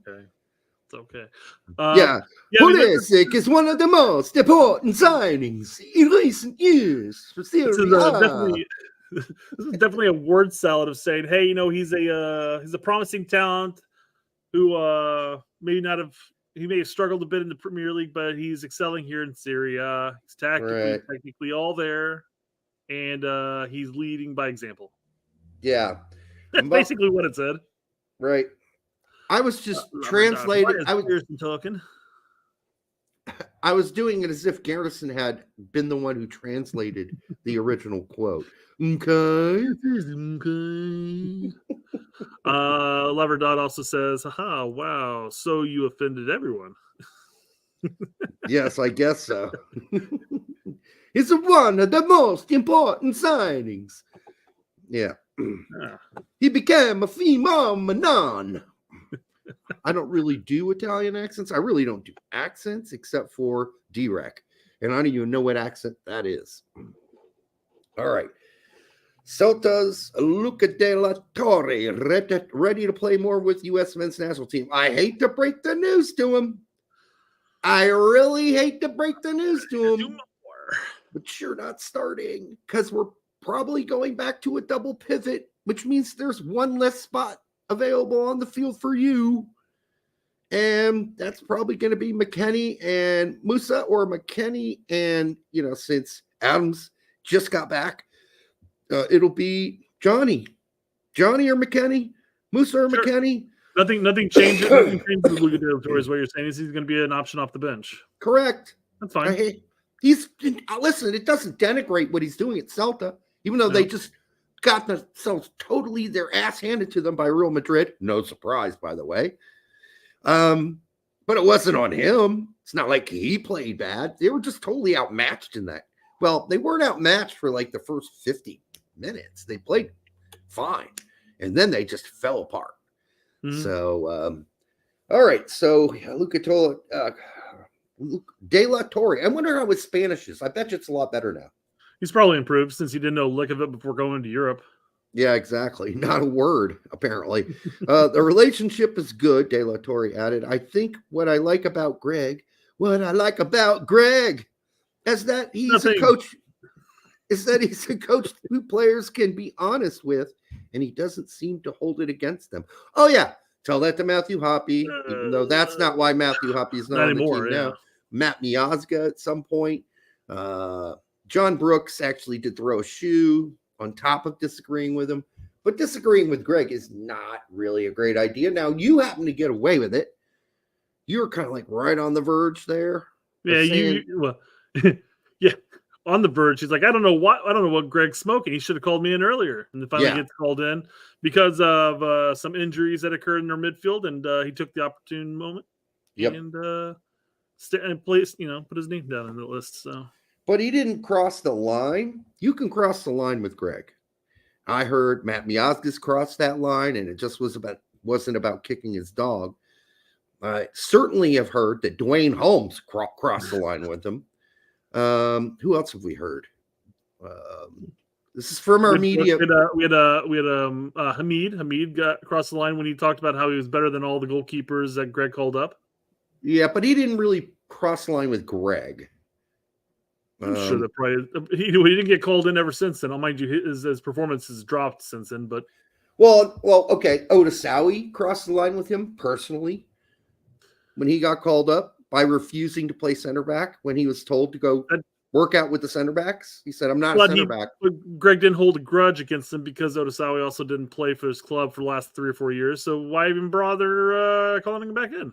I get that, but had he all of a sudden become a superstar for Club Rouge, there would be something they would need to work out because Greg don't put up with that kind of shit. I feel like Reggie Cannon's an example of what Luca de la Torre is talking about, though. He expressed some severe dislikings as far as how Greg handled the World Cup, and we haven't heard if they worked that out. We heard he worked it out with Stefan. But not he hasn't been called in. You're right, I guess. But then again, Cannon hasn't really done much to warrant a call up in that sense. No, he's riding Pine at QPR big time. But I thought we heard somebody mention that they work things out. No, I read somewhere. Stefan, he worked it out with Stefan recently. They had a call. They worked it out. They smoothed it over. So, and then did Pepe and Pepe. They worked it out. And that was a pretty nasty ending to that call, by the way, for Pepe. And you can only imagine how disappointed he was. He's like, I did exactly what you told me to. I went to Europe. And then when I wasn't playing at Augsburg, you told me to get a loan. I got a loan. And when he wasn't playing at Augsburg, he was still playing for the national team consistently. And then I went to Groningen, and I was the lead scorer on that team. On the worst team in the league, I was still scoring goals. And then you left me off that pissed him off. Mm-hmm. Then Luca de la Torre goes on to say, as far as my position in the team, we have to see. I'm doing everything I can with my club to show that I deserve to be there. Well, he should be there. Yeah. And when I'm there, it's just about taking opportunities and whatever minutes I get, doing really well so that I get more chances. So he's really honest with himself. That headline is totally misrepresents what he's saying right here. You don't say. Totally. Going for clickbait? Who wrote it? Oh, I got rid of the article. Okay. I'd like to know because, listen, and I have to say this for writers. They don't always get to write their own headline. That's sometimes the editors do that. And that's unfortunate because there are a lot of good writers. Alex Kirkland.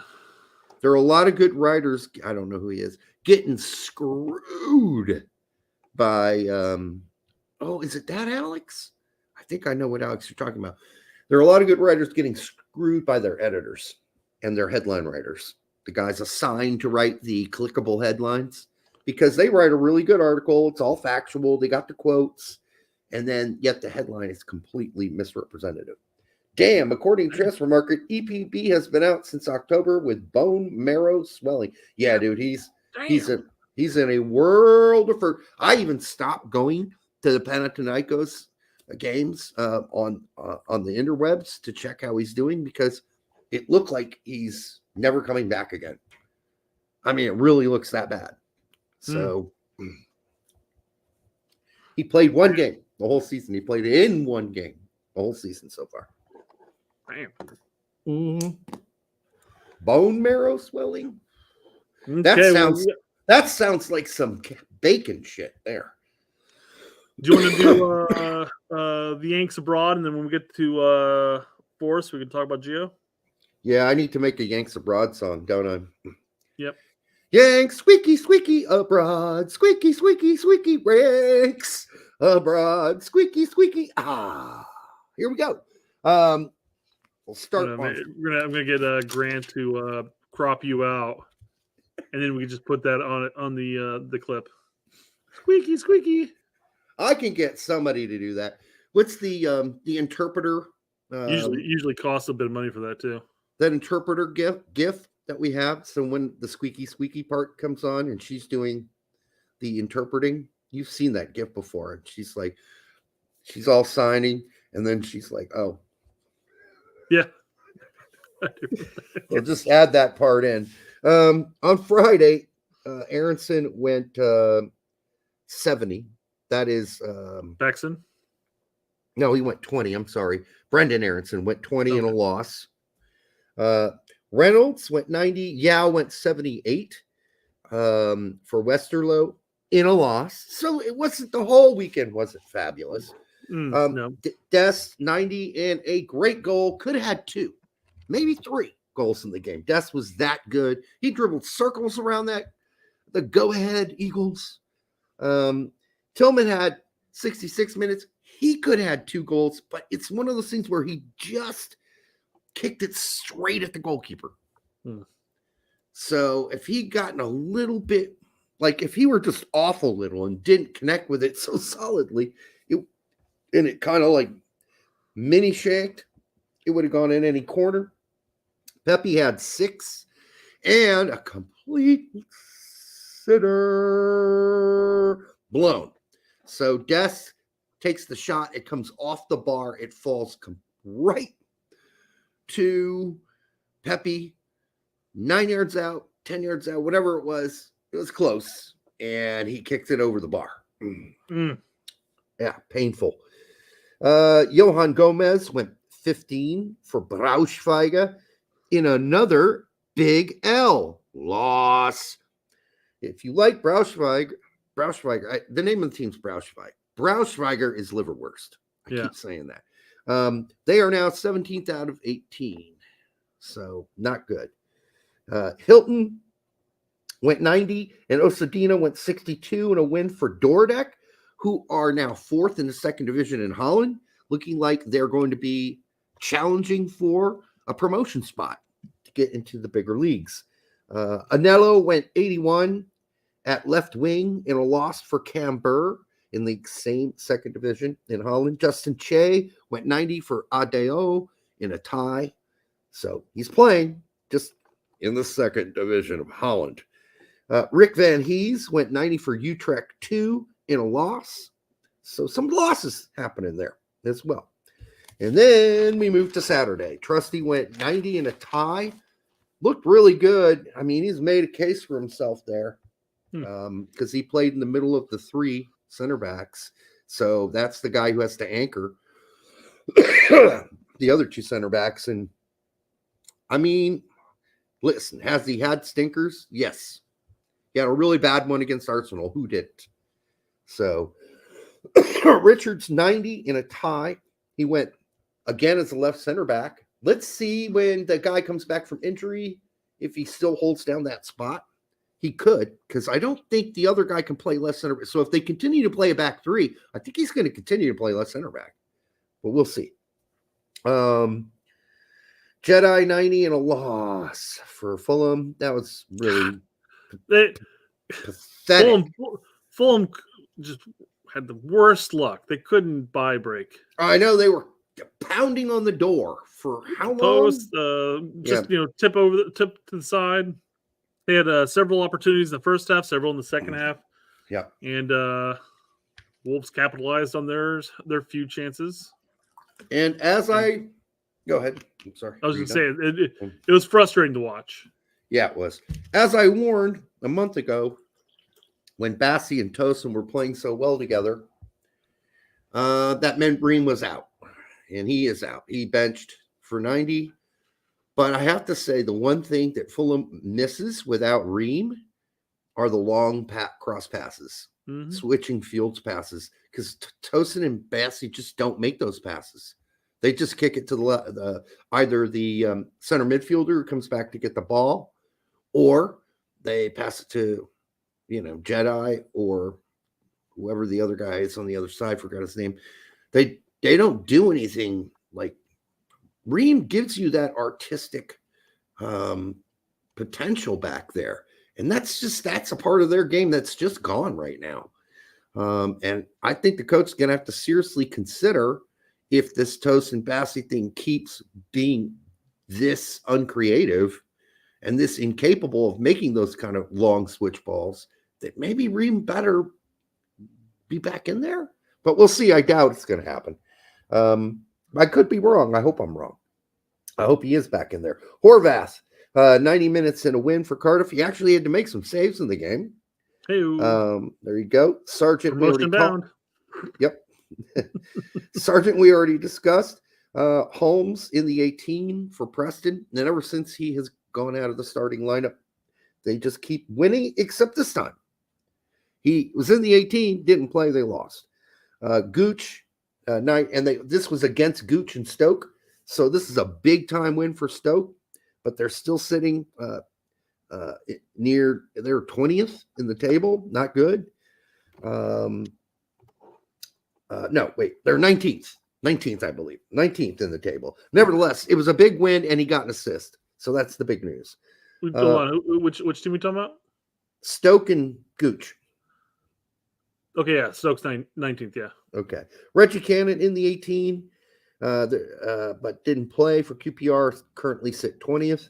Yeah. Hoppy did not dress in that game versus QPR. Haji Wright, 2 goals. One of them was a PK, but, the other one was a beauty. 90 minutes and a win. I love that he's the designated PK taker. Scally went 90, got an assist that was sort of accidental. There are no accidents. And unless you're scoring with your crotch or the side of your face. But even then, I claim on purpose. Sure you would. I didn't feel like he had not a bad game, but just, I don't know. It's like Peacock didn't have a bad game, but, he got a yellow card and a kind of useless foul. And he played 90, PFOC did, and he did PFOC things. He drew the center backs to him, which opened other things up. So I guess he just did his job. But nothing sparkling there from either of those two guys. Maloney's still injured, so Heidenheim keep losing.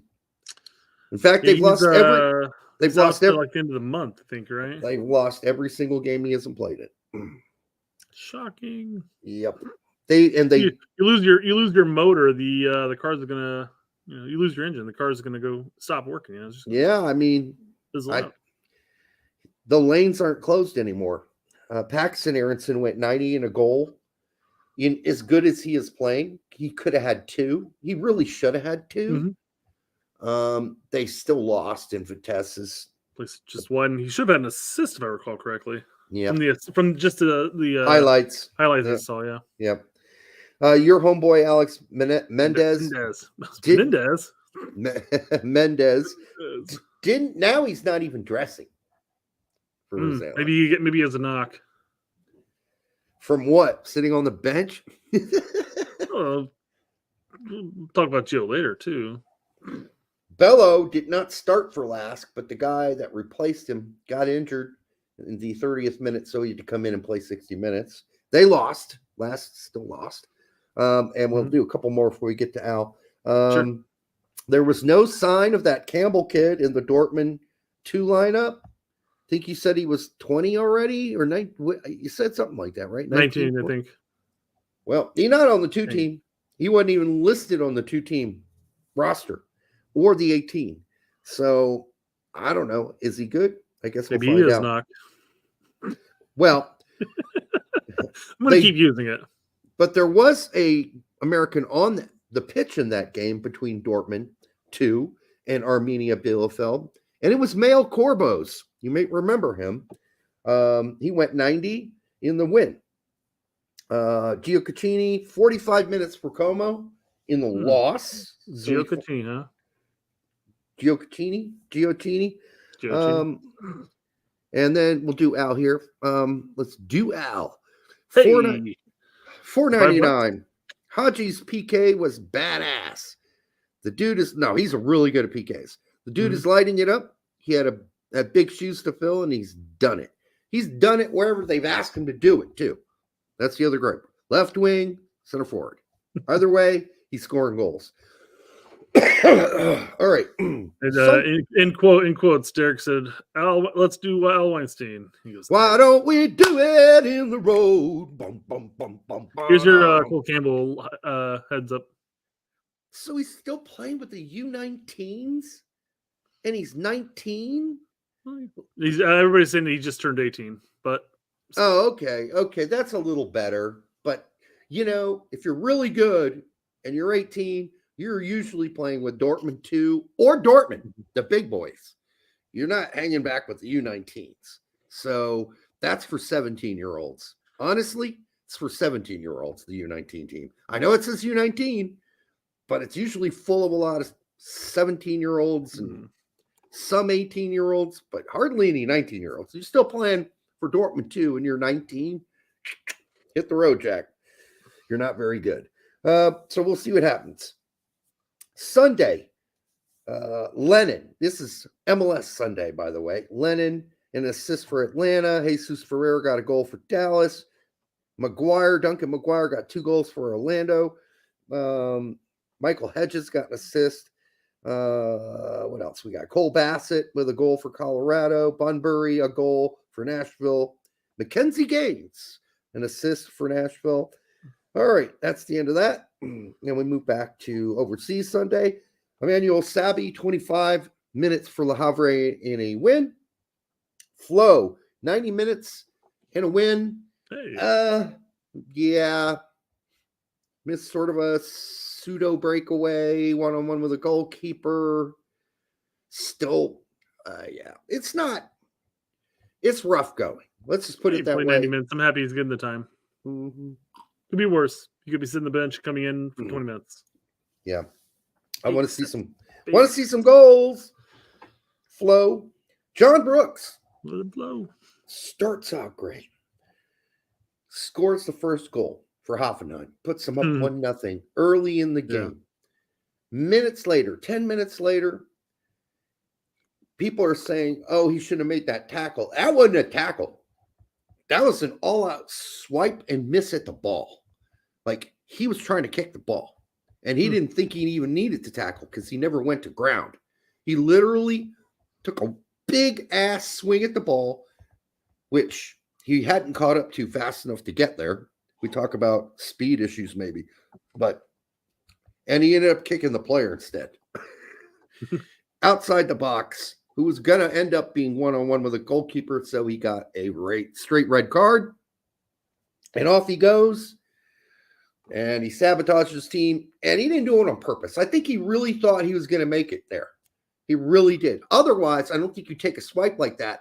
Instead, you just shoulder the guy. You shoulder him and put some pressure on him and let him take the shot.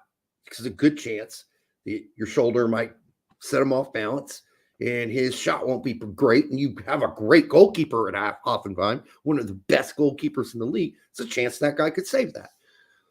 I don't think he did. That was not a professional foul. That was a complete accident that ended up being missing the ball and kicking the player instead, and straight red, and then they go on and lose 3-1 to Timmy Chandler's Frankfurt, who Chandler got 4 minutes in the game. Kevin Paredes did a relatively anonymous 90 minutes in a loss to the best team in the league, Bayer Leverkusen. Seems to be his MO right now. I know. It's very frustrating to watch those games because you're like, I want to see him do something important. Would you say it's worse to go out and have a non-eventful match but not make any real mistakes, or attempt to make something of something but then end up making mistakes? I like people to be maybe choosy about where they are going to take their chances. Just don't really see it enough. But then again, Bayer had the ball all game. So he played a lot of defense. Yep, he did. Leopardad's correct. So it wasn't, first of all, it was painful to watch. And B, it was a lot of defense by Paredes. And C, yes, he lost his guy at the back post. But, he was standing behind him. You would think he would have saw the run happening. So, yeah, it was frustrating to see that. And I remember the goal, and I was thinking, who's that behind? Oh, shit, that's Paredes who lost him. I was like, damn it. Now I'm going to have to talk about that. But, yeah. On Sunday, Pulisic, we already discussed, went 63, got a goal. Musa went 20. Musa is really good with the ball at his feet. I'm getting very frustrated watching him because he just did nothing, man, in the final third. Absolutely nothing. It's almost like his brain turns off when he gets in the final third. That needs to stop. Well, I mean, it's going to be fitting for when he's playing in the double pivot with Weston, and he's the one that's going to be sitting back more. I guess, but he got some skills. Try to use them. Luca De La Torre went 90 in that ass hammering from Real Madrid. Cardoso probably getting a rest would be my guess, since he's played, 8 or 9 games straight.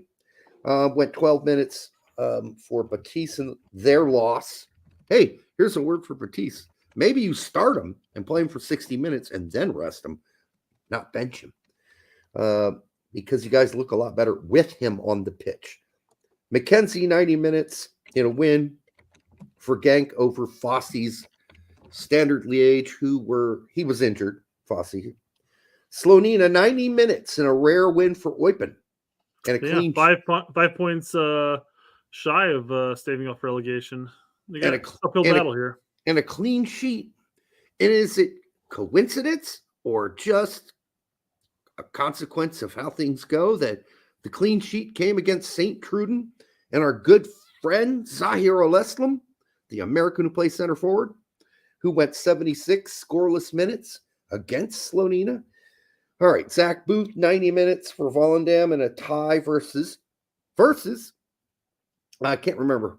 Zwolle and Anthony Fontana, who was in the 18 for Zwolle, didn't play this time. Guess what? There's another German-American on Volendam, and it just occurred to me. Duran Payne.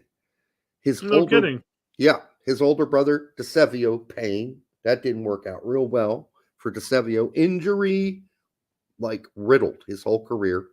Duran Payne plays for Volendam, and he went 84, and he actually got an assist.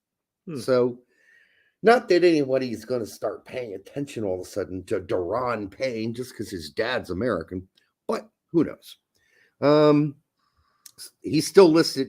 They don't even talk about it on his transfer market page, by the way. They don't even have the double flags there. But same dad. So, American citizen. Sebastian Soto did not dress for Klagenfurt. Jonathan Amon, 30 minutes in a loss for Ligny B. Fabian Hertzler, St. Pauli, had another win. Gets them back on the track. Dietz and Green. Dietz went 73. Green went 90. They lost again. Greuther, Firth, pull it together. Now, it's not their faults because in the 49th minute, some moron on their team got a red card. Stanko. Yeah, Stanko 73 for Lamia in Greece. Cal 74, I hear, horrible minutes in a loss for Chivas. I saw on the X, they're like, this is how quickly it can shift in Mexico. And they're talking about the video of like a couple weeks back, everybody was like applauding him as he's walking through this crowd, and he's looking around like, this feels great. And he's like, now they're booing him. Yeah, they turned against him fast. He had a stinker. We talked about the similarities as far as the quality level between MLS and League MX. But I will say the one thing that the players like Vazquez and Cowell get playing there is the hostility of not only your opponent's fans, but the pressure your fans put on you. That you don't necessarily get here. That's true. Although Vazquez has not been booed yet. Hey, get this, guys. Conrad got 7 minutes for his Division II team in the Segunda in Spain. 7 whole minutes. He's going to redeem himself. That's where it starts. I guess so. Damian Downs scored for Köln against Glad. That was perfect timing. Oh, wow. Damian Downs scored versus Gladbach. I forgot to mention that. And he came in for the last 15. The first touch of the ball went in the goal. Nice. Yeah. So he did essentially more than PFOC and Scally did the whole game in instantaneous first touch. That is weird that you just pulled that up. Literally, I was like we talked about a different Damien, right? Payne? Was it Damien Payne? DeSevio Payne is who, and we talked about his brother who still plays called Duran Payne. Duran, never mind. I guess that's probably what I was thinking of initially. Yeah, I pulled it up right when you said, "Oh yeah, Damian Payne or Damian Downs." I'm like, "Holy shit! What are the odds?" Yeah, I know. Thanks for the $1.99 Labrador. Appreciate that. Yes, we do appreciate it, brother. Zendejas got a goal and a win for America. And that's it. America. Well, almost. Oh, I mean, that's the end of Yanks Abroad. Quickie, Yanks Abroad. Squeaky, squeaky, squeaky, squeak. Well, this kind of still Yanks Abroad. Keep on yanking it abroad. All right. I'll come up with something better than that. So last week, Gio was left off of the game of the match day. And without me knowing, because I watched 80 minutes of that game before you let me know. The game match day? Game day match? You said here. I certainly didn't say gay day, Derek. No, you said here. You went the game match day. Anyhow, it was. I heard gay in there somewhere. Sorry. You hear gay all the time, I guess. Oh yeah, you're a jovial fellow. I'm a futa lover. Bring him on. Yeah, so he was left off that, and it was later announced that, or it was probably announced beforehand. I just didn't know, but it was later announced on Twitter that he had a knock. A what? A knock. Okay. I'm not hearing these through these headphones very good today. It happens when you get older, Derek. Sound like you said a knot. I'm like a knot wearing his. Could have been a knot, His calf. Not a muscle, Yeah, right. So I guess throughout the week, he wasn't necessarily participating on any of the training videos that Forrest released. But I heard he was forced to take the showers, and Nuno pissed all over him. That's a German thing, I thought. Yeah, So, but yeah, somebody had actually, I think it's in this article, and I don't want to scroll down on goal.com's article because they're laden with cookies, advertisers and cookies that just kill a computer. Right. I can turn that stuff off, I guess, but they he was instead of participating in the practices and trainings and stuff like that, he was doing physio sessions away from everybody else. And then it was announced before the game that or actually in the presser before, so like the Friday presser or whatever, that he was not going to participate in this game because of a knock. Did he say knock? The word knock? I'm pretty sure.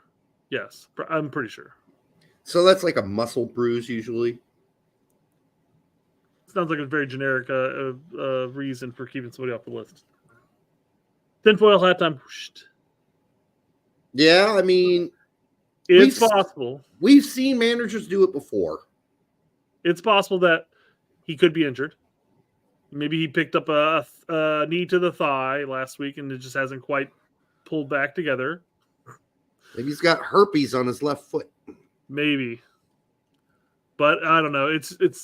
I mentioned that it's weird that he wasn't even listed on the injury list for the match day. Somebody brought to my attention that a lot of those injury lists aren't 100% accurate, so it's very likely that he wasn't there. So, I don't know. A lot of people running with the tinfoil hats on this one. I sort of just egged it on a little bit. You did. I posted out there and then walked away. You did. I mean, conspiracies, guys. Come on, let's go. I was ready to eat crow. I was ready to go purchase crow at Myers and fry it up and eat it like chicken wings. But then Pete replied to me and said, "No, dude, no, it's real. It's a knock. They've been talking about it for a week now." Okay. I was like, okay, you talked me off the ledge. This still isn't good. Right? This is not good. I don't care how you slice it. It has been not good since he's got there. Yeah, the whole thing. You're not just this week. The whole thing has not been good for him. He got a recent circumcision. I heard he has elbow syphilis from fisting his girlfriend. I mean, syphilis from his hand all the way throwing a hot dog down the hall, all the way to his elbow. I don't know what his injury is, but I'd like to know more than a knock. What kind of knock?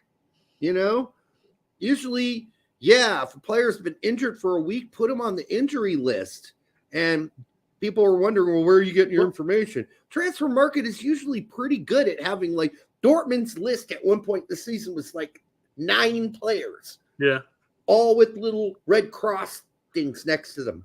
And then you can click on their individual and then go to their page and go to injury and find out what the injury is. You can't do this here.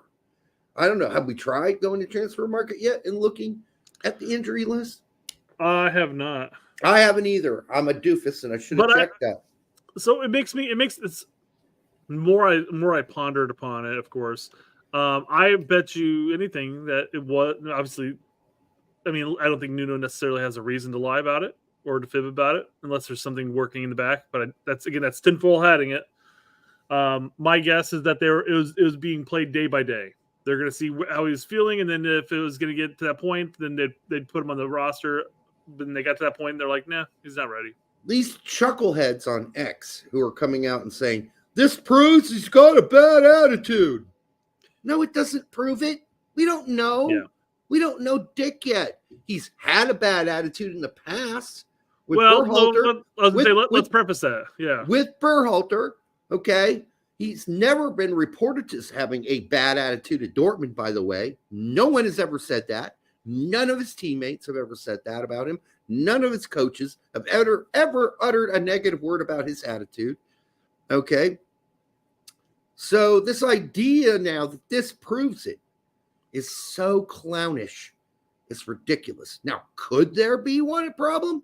There could be, but it doesn't prove shit. We don't know anything. We don't know if this is attitude-based or if he does have a knock. but it's certainly something to keep an eye on. It's something to be cynical about. Well, you don't have to be cynical, if you don't want to, but scratch an optimist and you'll find a cynic right underneath.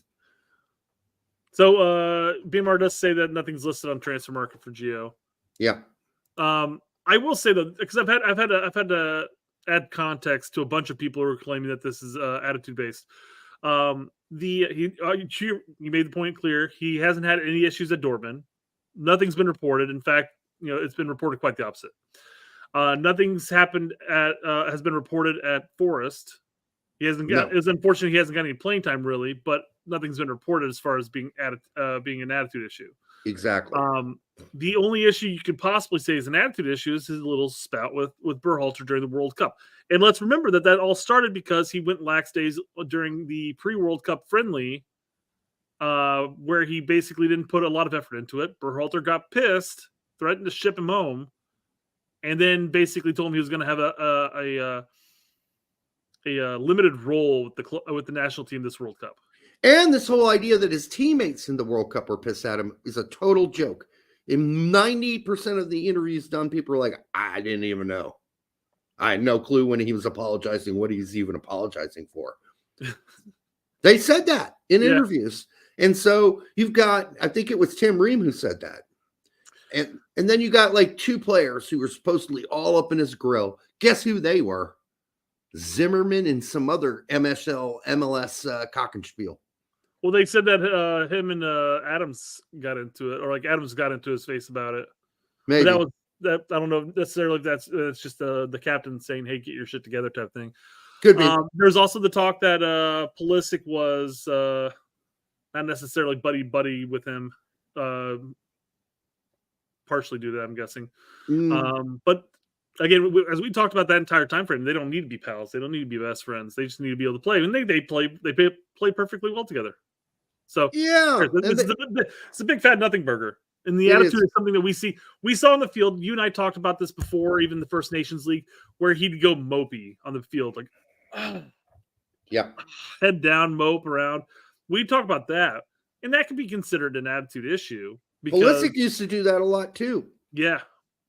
So I guess people are latching onto that World Cup debacle and the experience that occurred for the next 5 months after that, and really latching that on like, oh, he's a problem child in the locker room, Yeah, that whole incident is like a huge bad case of crabs.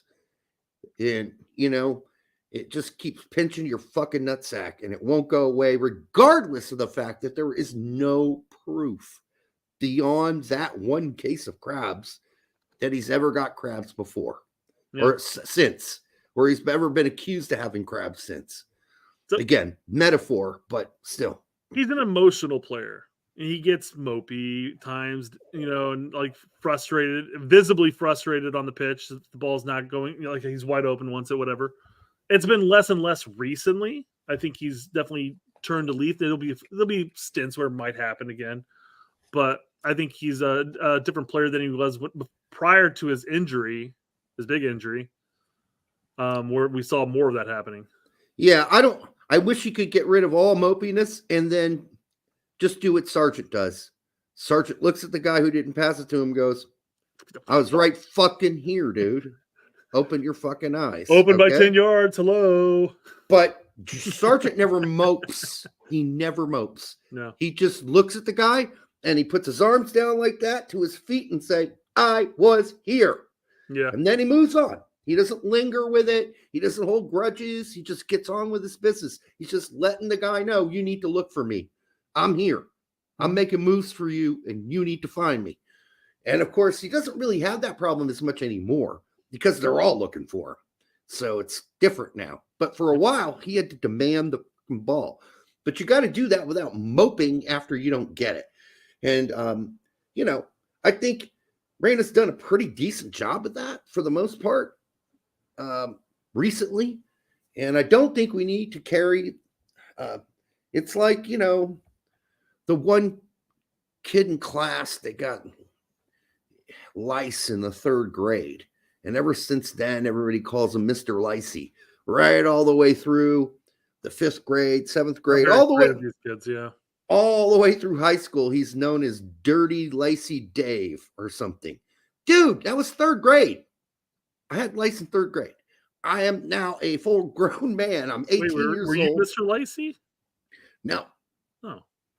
You're No. speaking for Mr. Lacey here. Okay. I'm just saying, just somebody had a bad time at one point. It's not something that necessarily should linger with them, especially if there's no evidence that they've ever had lice since. Mm-hmm. That's what I'm saying. And yet we got all these little ball nut pinchers out there who are like, well, this proves he's got a bad attitude and coaches don't like him. That doesn't prove dick squat. All right. And by the way, the reason he might not be listed in transfer market is because they really don't list, like, elbow syphilis is not a category they have. I got a hangnail. Just doing that, vicious, right? That's vicious, man. He got a little syphilis on his elbow. Yeah. All right. So, he's in a bad. Quite frankly, I think he's in a bad state right now. Hopefully, he'll be seeing. We've been saying this since he's got there, but hopefully, he'll be seeing some playing time soon. If he by the end of the season, he needs to make use of his time. But by the end of the season, if he's playing more consistently, I think the loan will be perfectly fine. But as it started off right now, this is all indications of a bad loan. And Tact was right. He might be right. He might be right. Definitely leaning that way right now. Yep. It might be time to break out the fryer. And I guess the overall alternative would have been him staying in Dortmund and playing under Terzic for the remainder of the season. Which there's trouble in paradise down there, man. He's losing more and more veterans. They aren't siding with him anymore. Hummels, I know, it sort of broke away with him. So I mean, I don't know. That's not a great place to be in either. But at least he's consistently getting 20 minutes here, 15 minutes there, 30 minutes there. Yeah. So that might have been the bigger issue there, but. I do want to pull up one last thing, and then we've covered all of our topics here. So, okay, this is a little bit of fluff towards the end here, but I found this kind of funny. Canada's soccer handle, and I think it actually is them, really, because they have like 261,000 followers. Okay, but so they post on here. They go 500 likes, and we'll book another friendly. What? Dak starts laughing his ass off, of course. But Chris Gary brings up a great point. Canada soccer doesn't even have a gold check mark. They can't even pay for the X check. That's how poor they are. Yeah, I mean, we said this before. They got 500 likes. A big pool of billionaires in Canada, but apparently they can't convince one of these billionaires to give them like a few $1 million. Like none of them. Yeah. And then you put their logo behind, the coach when he's doing the interviews, whatever company it is. But you got your $3 million. Now you have some money you can spend. Maybe Canadian Soccer Federation needs to open up like a Patreon. Well, you need a bigger credit card, that's for sure. It's funny. It's funny. They do an interaction tweet like this where it's like, hey, 500 likes and we'll do this, but they're not even getting the benefits of getting that interaction here. I know. Like they're not blue check marked. They're not gold check marked. They're not even blue check marked. Oh, Canada, indeed. Yikes. Canada soccer needs an OnlyFans. Could work. Yeah, but they need some hot chicks in order. I'm sure they got a couple up there. Or dudes. Do dudes do OnlyFans? Imagine there are some, I would think, but I would also imagine that they're less profitable. I would imagine most of the dudes that do OnlyFans are actually just guests of the females who do OnlyFans. I don't know. I've never been on OnlyFans. Call me a prude. I'm not. I'll tell you that much, but I've just never been there because you got to pay, right? Oh yeah, of course. Well, it's a subscription policy. Basically, you're paying this chick X amount of dollars a month so that you can see her content. Okay, or content. That reminds me of Put a lot of effort into it, Derek. Antonio Workman in high school. This guy was crazy. He used to walk down the hallways, and he'd have a new thing every week or so. Like one week he had a screw in his hand, and he'd go up to girls and go, "You want a screw?" And they get all, like pissed off. And he'd go, "No, seriously, I got a screw. Do you need one?" You have to. And then his other thing is, can anybody tell me why content is not in the table of contents? What's going on with that? Nobody knows what the hell he was talking about, but everybody thought it was funny. What a nutcase. Leberdad, why aren't any of Gio's teammates coming out and showing him love? Like, what do you want them to do, though? Minus Erling before this all happened. Yeah, Bellingham was on his side, especially once he came back from his injury and everything in the World Cup. Remember him and Bellingham had that celebration together when he was doing the fear and the thing. Bellingham was right there the entire time. Yeah. I mean, it's not a typical thing that happens, though. Gio was good friends with Bellingham, and he was good friends with Erling. Yeah, but they're not going to get involved with another team's business. Can you imagine Holland tweeting to Forrest, "Hey, why don't you play my bro Gio more?" Yeah, Nuno, you're a dumbass. When we come and play you in April, man, I'm going to light you a new one. Unless Gio plays, and then I might have some mercy on you. No, this is not blackmail. Play him, or there's no mercy. No mercy. Make sure you like and subscribe, by the way. That helps the old algorithms. And we do appreciate everybody who sent in a super chat today. And everybody in the chat as well, even though I don't read the chat until later. Because I apparently can't do two things at once. Hell, I can barely do one thing at once sometimes. So there you go. But one thing I can do, one thing I could do, and one thing you all should consider is your stepsister. And make sure you use the appropriate amount of lube, and that you should always start off with something romantic, like a good romantic movie or something. And don't worry about your family. Don't worry about them being all upset because they're doing nothing illegal. I mean, we can't say it enough on the show. Stepsister is not your biological sister.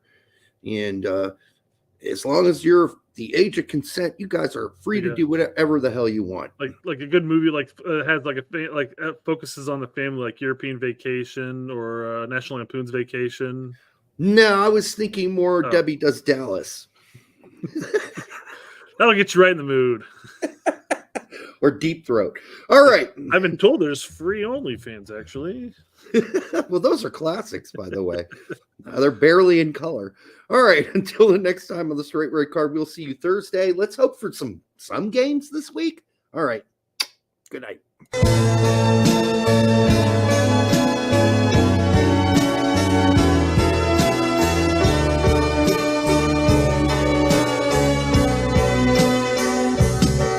She's a trap, she's an unsung novel, turn a lap and get your whole world dazzled on a line, or a phone call with or without wine.